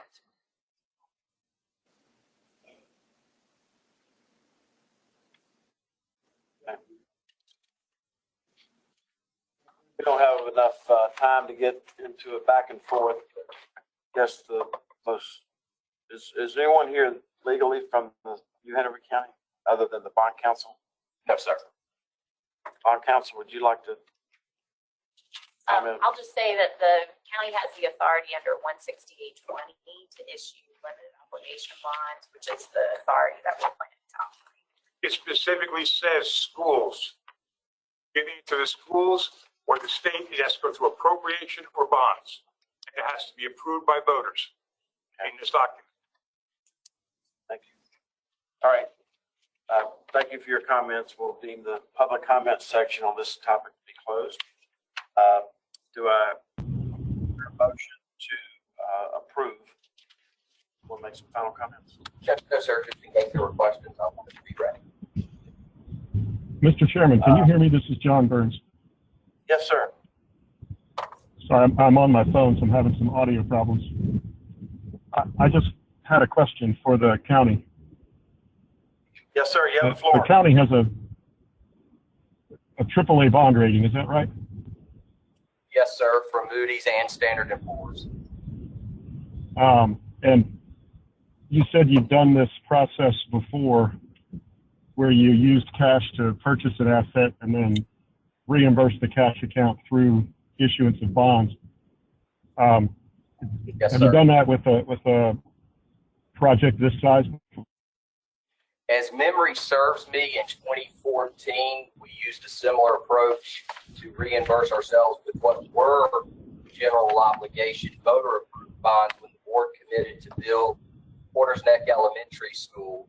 It agreed with the school system that it would proceed, pay for that project, and if the voters approved general obligation bond, we would, as part of that issuance, $160 million, reimburse ourselves. The cost of Porter's Neck Elementary School 2016, when it was completed, was on the order of $26 million. So that was a reimbursement to include the cost of design. Follow up, Mr. Burns. Would that be much different? I'm just from my perspective, I've heard of counties, and I know Wake did this, retiring one bond series and paying it off with a lower interest bond. You move things around from time to time, right, in order to maintain your fund balance or monitor or interest expenditure, don't you? We do. Am I misremembering that gets done? Okay. We refinance when the market, number one, when the bonds are callable, if the conditions are right, meaning a lower interest rate, we do pursue refinancing for bonds. Thank you very much. I appreciate you answering my questions. I don't have any more questions. I'm happy to make a motion, Mr. Chairman, if no one else has questions. I'll second the motion. Nancy Hoffman. Motion by I move approval. second by Mrs. Hoffman. Any further discussion?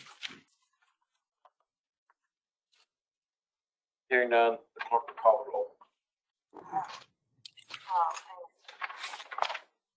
I off the hook right at this moment? Yes. For looking at. Right.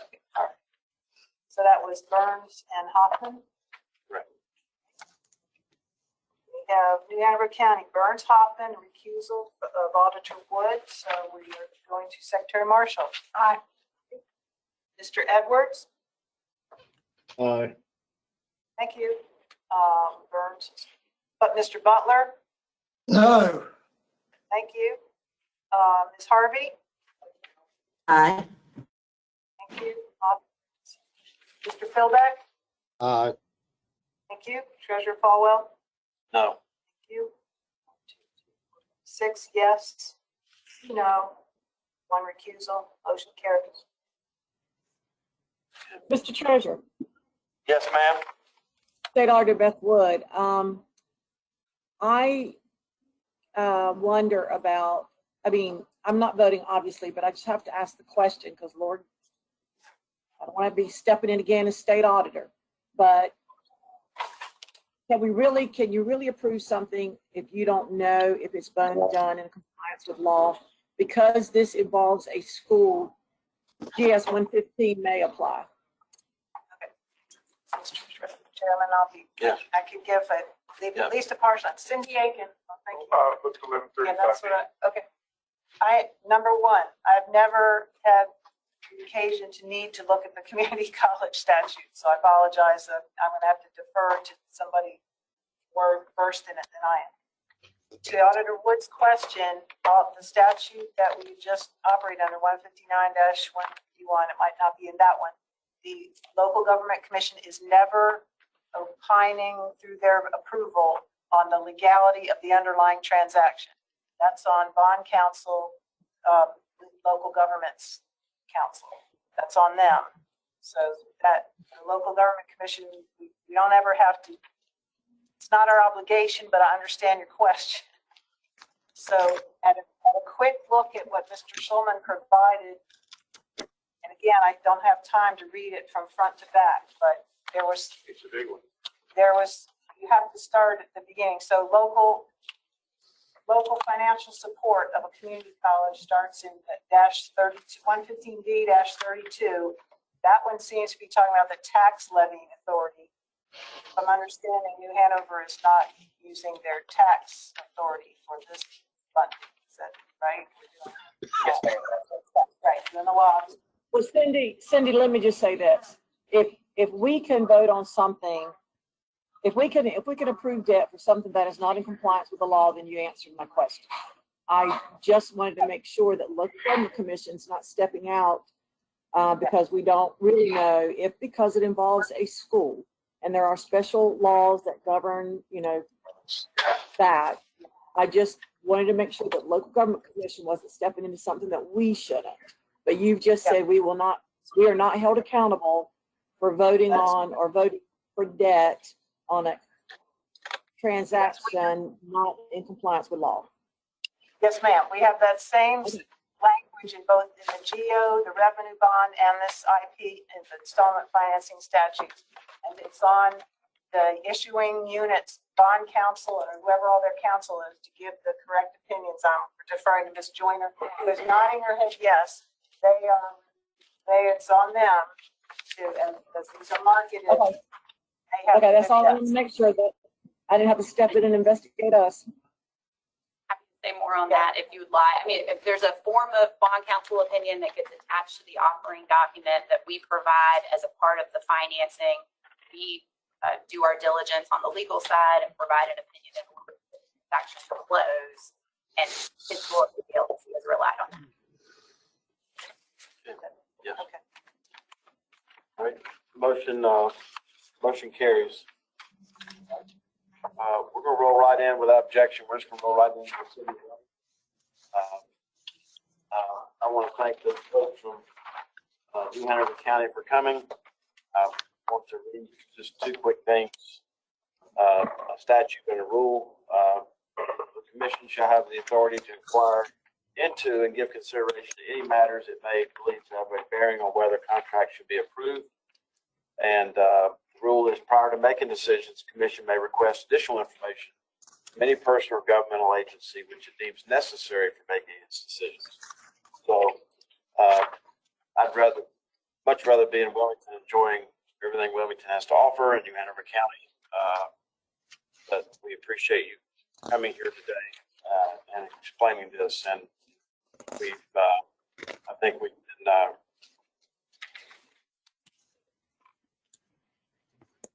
hospitable and professional in our questioning.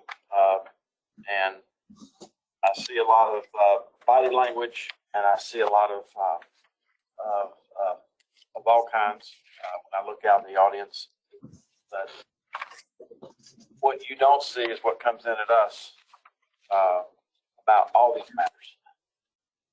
We try to filter it, and we try to deal with it as professionally and upfrontly as possible. So your application was approved on a split vote, and I appreciate your bringing this to our attention. And we'll now go to our next item, which is the City of Wilmington and the purchase of the PPD building. Let me, this is the last item on the agenda. Skip this. The purchase of the PPD building is always concern of mine as an individual. Going back to the statute that I just read, this is to be asking lots of questions, and there's a public records request that was put out to Hanover County and the city of Wilmington in the last week or so, which is probably going to lead to more public records requests. And the presentation that y'all made last time, talked about the need to consolidate everything in one building. And the risk of blowing this whole thing up, I don't know why building as large as the PPD building, why you can't work with New Hanover County and put the library and the museum all there together, and the city of Wilmington. It seems to be a large enough facility that it's great to have bottom two floors of the PPD building be the library and the museum, and reduce the cost of everyone in New Hanover County and the city of Wilmington taxes. I still do not have knowledge of how you got to the $70 million price. I think that will be derived at some point in the future. Whether you care or not, right upstairs here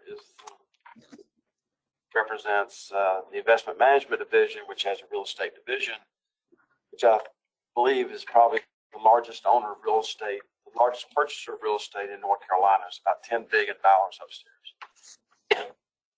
In addition to that, there's several $1 billion upstairs. This is all your pension fund we're talking about.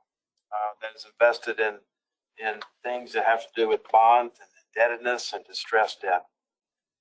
And I can tell you that what we're seeing across this country, as far as stress in office sector, banks are selling these bank loans at 50 and 60 cents on the dollar. This building just got its certificate of occupancy, and it cost $110 million to build. They just sold it for $65 million. We're seeing this across the board, and people say, well, this is Wilmington. Well, that's true. You can say that about a lot of things. This is Wilmington, but it's important to understand that probably the only reason that this building is even on the market is because corporate America is not showing up to physically work in buildings. So in some respects, Wilmington may be the only person who would ever have an interest in this building. So when I think about that from a supply and demand standpoint, you're welcome to comment on this at some point in the very short future. I just don't understand. I continue not to understand how you think of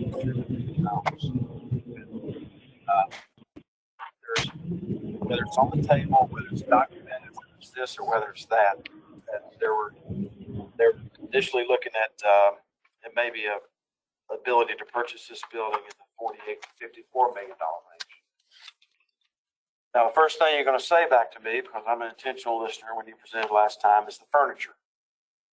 Well, we had the bulky item pickup in Winston-Salem this week, and I don't think anybody put any furniture out on the street that they thought had any value. Maybe this furniture in this building is world class. I don't know. But I guess as I'm talking about this topic, I'm still very uncomfortable with the price. It started out with a tax increase and then it went away. Then we kept hearing about city management occupying the two most prestigious, valuable floors of this building, which part of it will have to be leased out. And now I'm hearing that's not accurate anymore. And then in the previous transaction, we asked them who the buyer's agent was, and on the $70 million purchase, unless I've missed something, there wasn't or isn't a buyer's agent. Inaccurate. Sure. That's accurate? Okay, yes. Tony Caldwell, city manager for Wellington. That's correct. There is not a buyer's agent.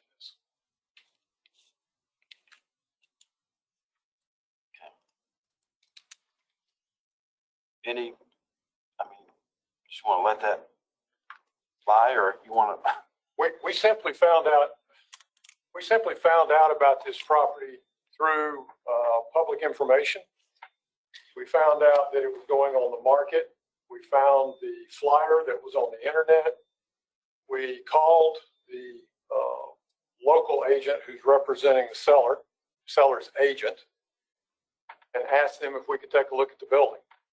That's the way we've worked through this process. We have made it clear that in no uncertain terms will the city pay any percentage for a buyer's agent. Okay, but I believe, unless I'm incorrect, in the previous transaction, nobody really paid. I mean, it got paid because it got baked into the price, but then it was split once it got there. With the Cameron and Cape Fear Commercial. Oh, in the counties, I have no idea about what they just said. Yes, sir, I understand that. So in your case, there's no buyer's agent. I have deep concerns about the valuation that's being put on this, since you're the only, is there anyone within 100, 200 miles of you that could really use that much space and have that need that building other than yourself? I have no idea about the market outside of what the city needs. What's your hunch? I know that there was reportedly an offer on the building that was refused. There is no paperwork whatsoever that we can access about that offer. And we heard that offer was in the $50-some-odd million range. We have heard that there is another offer on the building waiting in the wings if the city does not take this, but I have also heard that they will not occupy the entire 12 floors. But again, all of that is hearsay. I cannot prove any of that.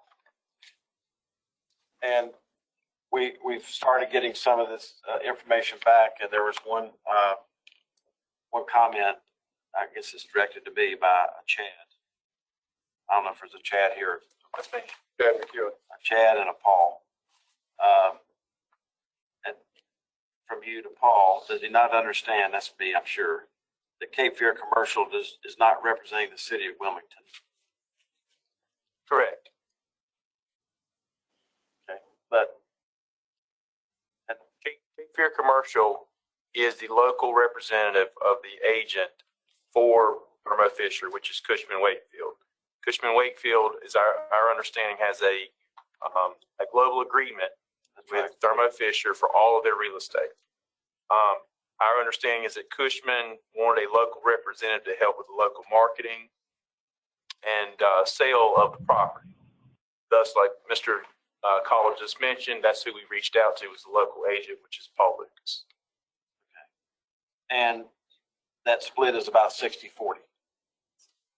We have no idea about the real estate split because that split is not part of any component of our transaction, and nothing that the city's paid as part of the $68 million purchase. And I know we have some people here with the same last name as some folks who are also on the community college board, who are also on the city council. So we've been talking about recusals here all day on certain items. So how does a principal in a real estate company, who's the largest transaction the city of Wilmington's ever done, and I'm saying this on his behalf, actually, I'm saying this on his behalf. How does the city allow somebody like that who works for the company that's representing the seller and there's no buyer's agent to even vote on that at all? I mean, he should have been protected, or that's what I'm getting at. It's up to the member to disclose conflicts of interest. Our legal department spoke with Mr. Rivenbark regarding his potential conflict of interest on this vote. He assured us that he was an independent contractor, paid as a third-party independent contractor by Cape Fear Commercial, and that he had no interest in this business, in this transaction, and would in no way benefit from this transaction. But on the final vote, he will recuse, you told me. We have had discussions with Mr. Ryven at Bach Park about the appearance of impropriety versus the actual impropriety issue. I guess what I'm getting at, what's different? Why not recuse over here as this thing is barreling down the road at you and we're getting ready to put it together, the timeline of all this stuff. And then now he should be recused. I think in reality, he probably could not be recused. I think if you read the statute carefully, and I would defer to our legal staff on this issue, but that unless there is a direct financial interest in the transaction, that they have a duty to vote on the issue. But many times, as you well know, board members, especially local government board members, will recuse themselves simply because of the appearance of impropriety.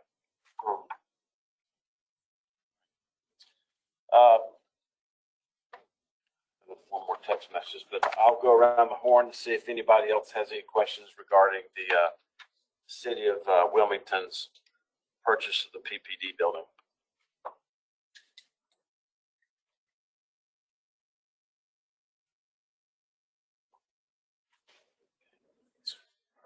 Go ahead. Are you looking for a motion? I will be, yes. Move approval of this matter.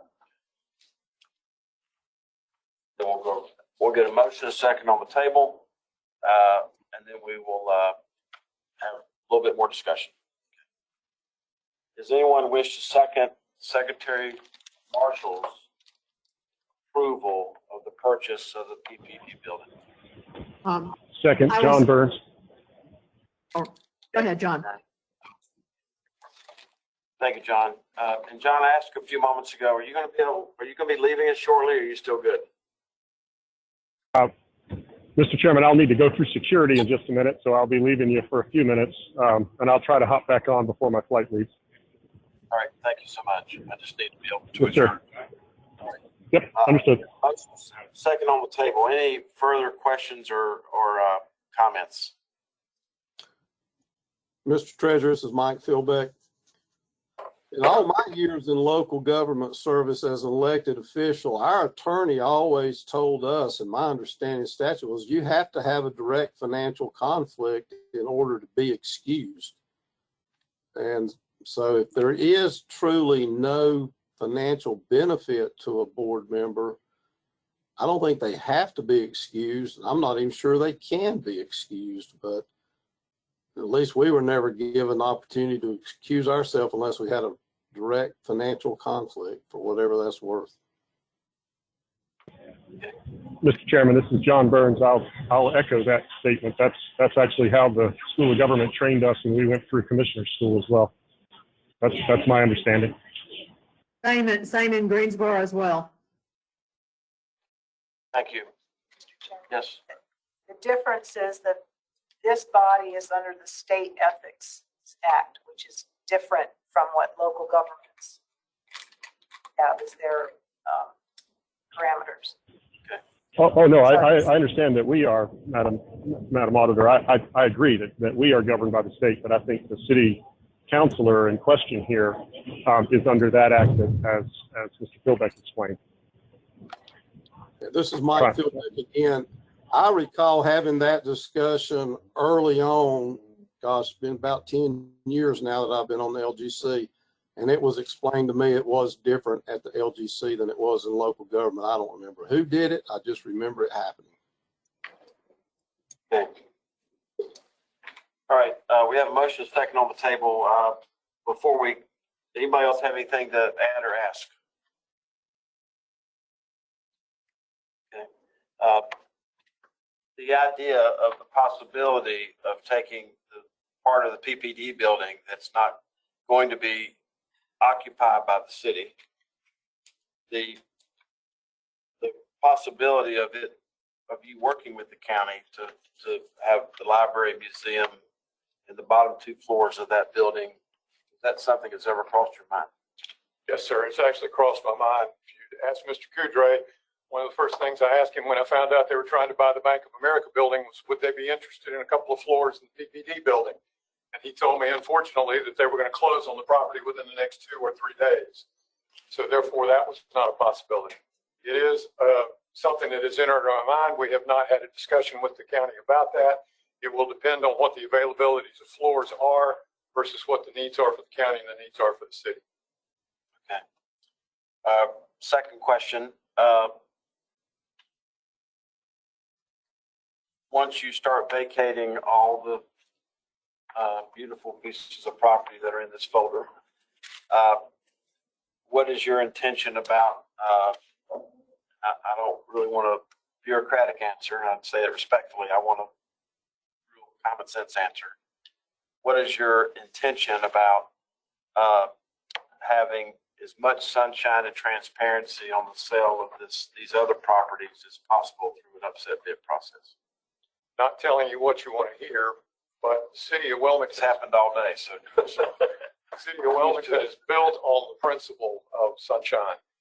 We will do everything in our power to make sure we get the maximum amount of return from the sale of those properties. It is crucial for us to be able to do that. Not that we need the money back into our fund, not that we need the money to be able to make the model work, but we believe that it's imperative that we get our top dollar for those pieces of property. You asked the question last time we were here, would I do it by sealed bid or would I do it as an open bid process? I think it will depend on the piece of property. We just sold a piece of property that benefited from the sealed bid process. But I do tend to believe that an open bid, upset bid process is generally more productive for the local government. Thank you. The reason I bring that up is not to tear off a Band-Aid, but one of the things that we hear is that because the county's in their preliminary thoughts about Project Grace, that I believe there's property in this packet that's close to Project Grace. Right across the street, yes, sir. Yeah. That there's been, that, anyway, you see how. We've had no discussions with the county at all about them acquiring any of our property with regard to the Project Grace project. We actually have had one inquiry about what we call the Harrelson building. I believe it's 115 North Front. We've had one inquiry about that from the private sector, and we've had rumors about it from others, but we have not had any conversations with the county whatsoever. No one has approached us yet about the acquisition of the property that is principally our office building, 305 Chestnut, with regard to acquisition. Frankly, I think that property is primed for a redevelopment initiative. You say with the county, what about with Cape Fear Commercial or Bryan Equity? No, sir. And my last thing is people have concerns that because of all the economic vitality of your community, that if a large corporation would want to relocate its headquarters to Wilmington, that the only, I would say only, piece of Class A prime real estate for them to possibly occupy would be the one that you're buying. I would say that this is in a class by itself. I would say there's still Class A property available. Having said that, we don't yet know which floors of that building we're going to occupy. We know that Thermo Fisher has asked to be able, or has asked, and we are actually getting ready to approve a lease of them leasing out floors 5 and 6. We are having an architect look at the entire building in terms of what is the city's operation and which operations fit best on which floors. We have not made a determination yet as to which floors we will occupy. The remaining floors will be rented out, leased out. I would also say that we have a regional economic development agency who has indicated that they do not believe that there would be a world-class headquarters located in Wilmington simply because of access to and from air, especially air access. But that if we had a portion of the floors available, then that could serve as at least some headquarters. Thank you. And it going off the tax rolls, comment on that? It'll go off the tax rolls. Everything we're selling will go on the tax rolls. Maybe. We hope so. I will tell you that we have had some nonprofits approach us, and my predecessor in this office once said the city of Wilmington never sells anything. I'm going to prove him wrong. Well, you've got a major nonprofit down there that has its fingers in a lot of different things, and it's not unlikely that huge nonprofit could purchase these things and they not be on the rolls. We've got some relationships with some of the nonprofits down there, and we've been very clear with them thus far. We have a motion and a second on the table. I think I've told the board how I intend to vote. I want to thank all the folks from Wilmington for coming up today. Mayor, thank you for always taking my calls and me taking yours. My concerns are still there. I appreciate the initial responses to our public records request. There'll be more forward, and we appreciate your responsiveness to those two. Yes, sir. So we have a motion second on the table to approve the city of Wilmington's purchase of the known as the Front Street campus acquisition. Any further discussion or comments? Hearing none. Yes. Ready? Yes. Um, Dr. Woods recused. Yes, and this is Cindy Aiken, and also Auditor Wood actually has left our meeting, so for those who need to know that. So City of Wilmington, motion Marshall, second Burns. Auditor Wood recused herself, so we're up to Mr. Edwards.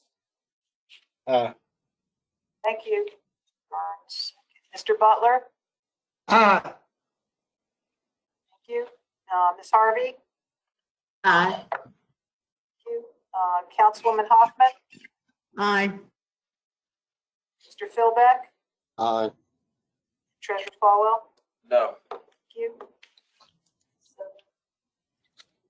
Seven yes, one no, one recused. Okay. Motion carries. Congratulations. Thank you very much. We appreciate it. I want to, before Ted leaves, I want to thank Ted Brown, Chief of Staff, for being here. I want to thank all of you for not eating all my popcorn today. We got a lot more to do, but just bear with us. But thank Joa and April for making stand up on the table. And with that, we'll Mr. Chairman, this is John Burns. I'm going to have to hang up for a little bit while I go through security, but I'll try to log back in if I can. Thank you. Thank you. Thank you. Thank you, Mr. Burns. Thank you. and the community college.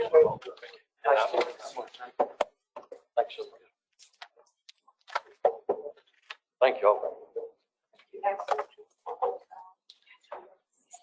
All right, where are we? Attachment E, the unit. Okay, unit updates. Should charge the Chair. commission. Go ahead. Yeah. I was just gonna let everybody kind of have room. Okay, so we are on attachment for unit updates for the units that the local government commission is currently controlling finances for. As I have in the past, I'm not going to go through each update unless you have a specific question. We do have votes needed for Robertsonville, Kingstown, and Spring Lake. So without objection, I'll move straight to those. And do we want to take those all together? All together. We're going to lose our quorum. All right, so we have a grant project ordinance for community project fund for street improvements in Robertsonville, and also a grant project ordinance for the town of Robertsonville for their ARPA money. Those both need to be voted on by the commission members. Those are on page 3, 4, and 5 of your packet. It's page 6. We need a vote for the town of Kingstown for a resolution to approve their agreement with the league to participate in the municipal accounting services program. It also will provide cybersecurity and technical assistance as part of the MOA. This program will give Kingstown access to accounting software for 3 years at no charge to the town. at the fourth year, they make the decision whether they want to continue subscribing to the software or not. They get to keep it, they just won't get any updates if they choose not to subscribe, starting in the fourth year.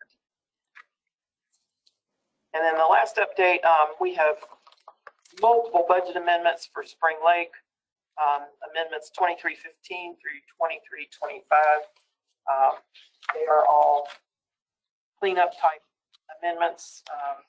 Don't think there's anything overly substantial in any of those. I'm happy to answer questions.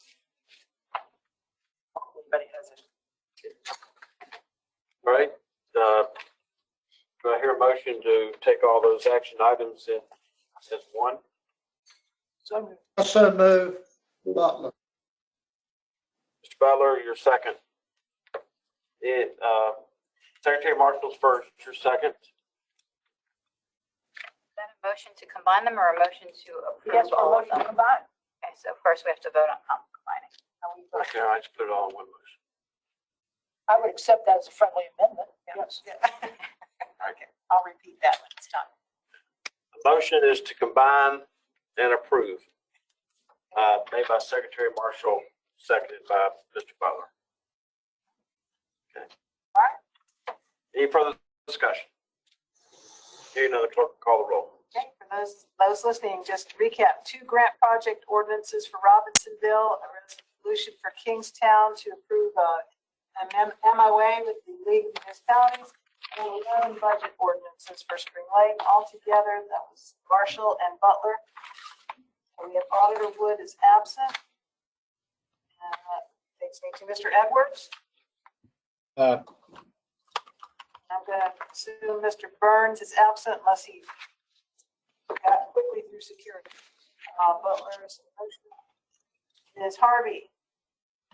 Aye. Thank you. Councilwoman Hoffman. Aye. Thank you. Mr. Philbeck. Aye. Thank you. Treasurer Farwell. Aye. Thank you. Next. The next item is just an update on the certification of a mutual fund, the rules updates that we've been working on. There's not too much of an update. The public comment period ended at 5 p.m. on Friday, this past Friday. We did receive 2 comments. We'll provide those to commission members, but since they came in so recently, we haven't had a chance to review them. So staff will review those and follow up with commission members, both with the comments that were submitted as well as staff recommendations on how to proceed. So we continue to move forward, but there are comments to review and consider. Any questions? Next item. Yeah, the next item is, sorry. Next item is the UR grant for the Lumber River COG. This is a $195,000 grant to extend some of their merger and regionalization feasibility study work with 6 entities. And you have a resolution in your packet. Mr. Treasurer, Yes. I continue to have concerns about proceeding with all this planning without an organization in place that would implement it. And we're getting ready to bump $578 million, if my math is right, when I was at Chapel Hill. I wonder what percent of that has gone to the operation of the Council of Government. And as I have expressed to this body before, all of these plans can be made, but if there is not a political subdivision as organized in accordance with the statute of the state of North Carolina, none of this can be implemented. And I would certainly hope some of this money is going about seeing, can such an organization be created and work to implement all of these projects they're planning about. I have real concerns about that, and we're going to look, or somebody's going to look back on this in a few years, and as I've said before, we're going to have a stack of plans and no implementation because there was no body there, no entity to implement it. And I think a fair question asked would be, of this $778,000, how much has gone to the administration of the Council of Government? And then is there any progress being made on a regional organization, a body that would implement it? And I have said that before. Mr. Butler, this particular grant, well, first, the VUR grants under statute are limited to certain specific purposes, including merger and regionalization feasibility studies, of which this is one. So, and in this particular case, this particular grant, it is going to a council of government who is working with five or six local governments. So in this case, we do have these entities working together. Debbie, I know that. I'm very familiar with that. I'm very familiar with the communities. I'm very, very familiar with that part of the state.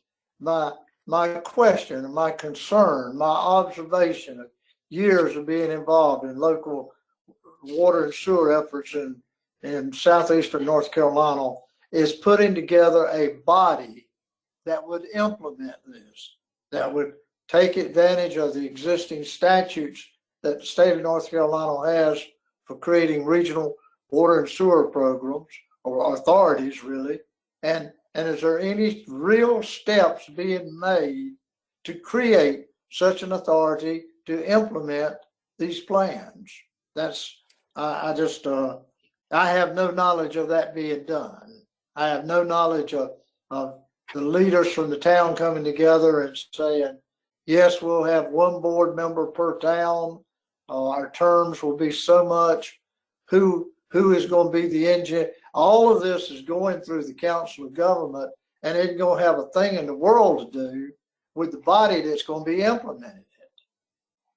So I just, that is a concern. That's something I have seen happen many, many times before.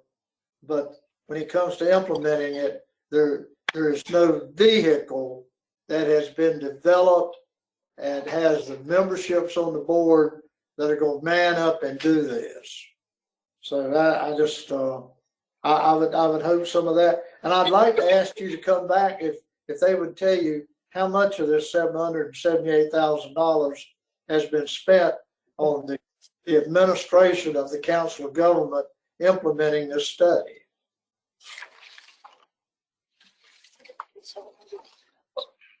Go ahead. We'll take a look at that, Mr. Butler, but my understanding is all of it, again, under statute, the purposes of the VUR for 6 specific reasons, and I don't believe that administration, and I know some of our folks from DEQ might be on, but under the statute, the grants can only be used for 6 allowable purposes, and they're well, thank you very much. We'll see if any part of that actually goes to administrative costs, but we'll follow up with you, Mr. Butler. So we're asking us to approve this? To approve this grant for the Lumber River Cog for the expanded scope of their merger and regionalization feasibility study for. This is not the $500 million that he's. This is $195,000. Okay. Right. And this is to evaluate merger regionalization feasibility. Right. And it's actually a requirement. Treasurer, they've already received $383,000. This is an extension of the MRF. Well, did they not meet their initial scope, or they ran out of money and they want to expand their scope? Whatever reason, this includes a rate study. They expanded it to do a rate study, and there was one other component of this. Rate education. Thank you. Yep. Mr. Bowles, Treasurer Falwell, I hear you, I understand you, and I'm trying to figure out how to comply and do what you're asking, because I have the same intuition about this as you do. Well, maybe you and I will go to Robeson County one day and sit down and talk to those folks. Get it straight from the horse's mouth where they are on this. All right. And maybe we can set forth a recipe to keep us out of this situation going forward. Well, Go the ahead. purpose of this is that they're already in kind of a fragile situation, right? And it's the hope, expectation that by consolidation, they'll be able to provide better services for less money and what have you.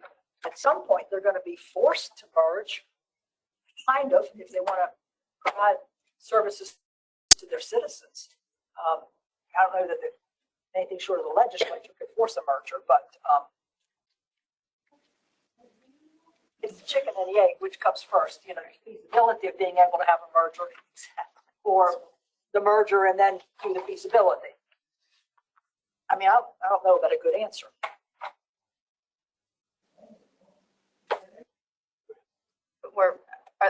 Other questions?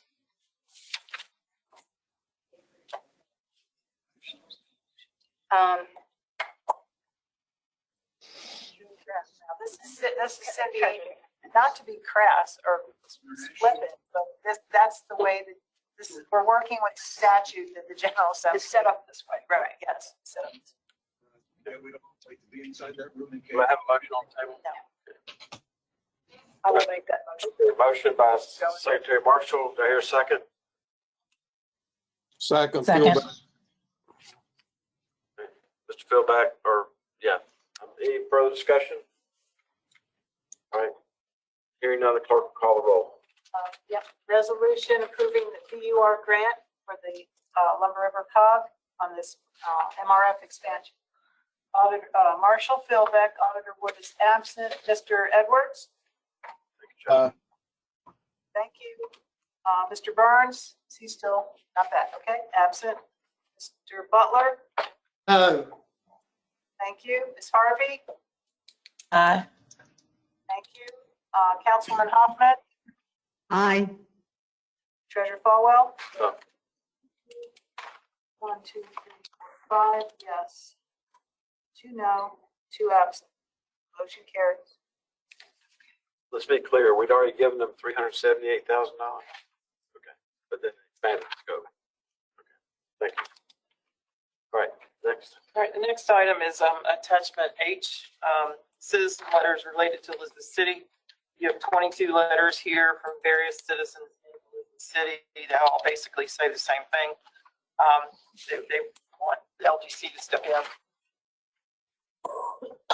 Excuse me, and take control of the finances in Elizabeth City.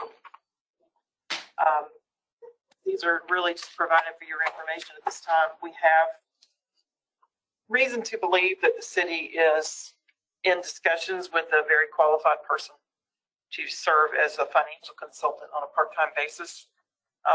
If this actually comes to pass, this will be very good news for the city.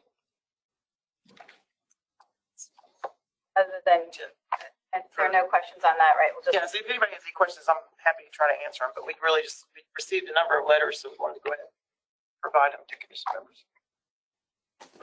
The only other update to wrap up with is the budget hearings. All members should have received the budgets for Cliffside Sanitary District, Town of Robertsonville, Spring Lake, and Kingstown.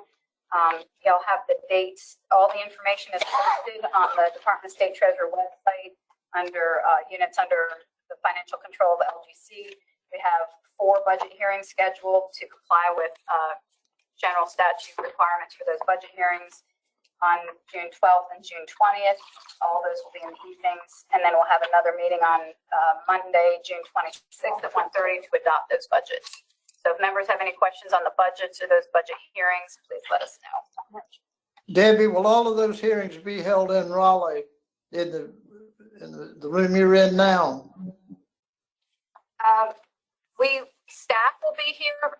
In the past, members have often attended virtually. We will have our LGC staff at the town halls of each of those entities so that citizens in those towns can just go to town hall if they would like to make comment during the hearing.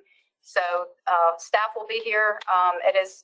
We'll be here physically, and we'll also be making it virtually to anyone who wants to participate, members or the public. And if a member of the LGC wants to attend the hearing in Raleigh, is that going to be a problem? We will be here, Mr. Butler. We will be here in Dogwood. Okay, all right. Where are we? Okay, sorry about that. I'd like to thank all the board members for their patience and efforts in all these very complicated matters. I'll entertain a motion in honor of all our veterans, those that are with us, those that aren't with us, that we adjourn. Move to adjourn. Thank you. There's two voices, so. Mr. Butler, Mr. Pilgrim.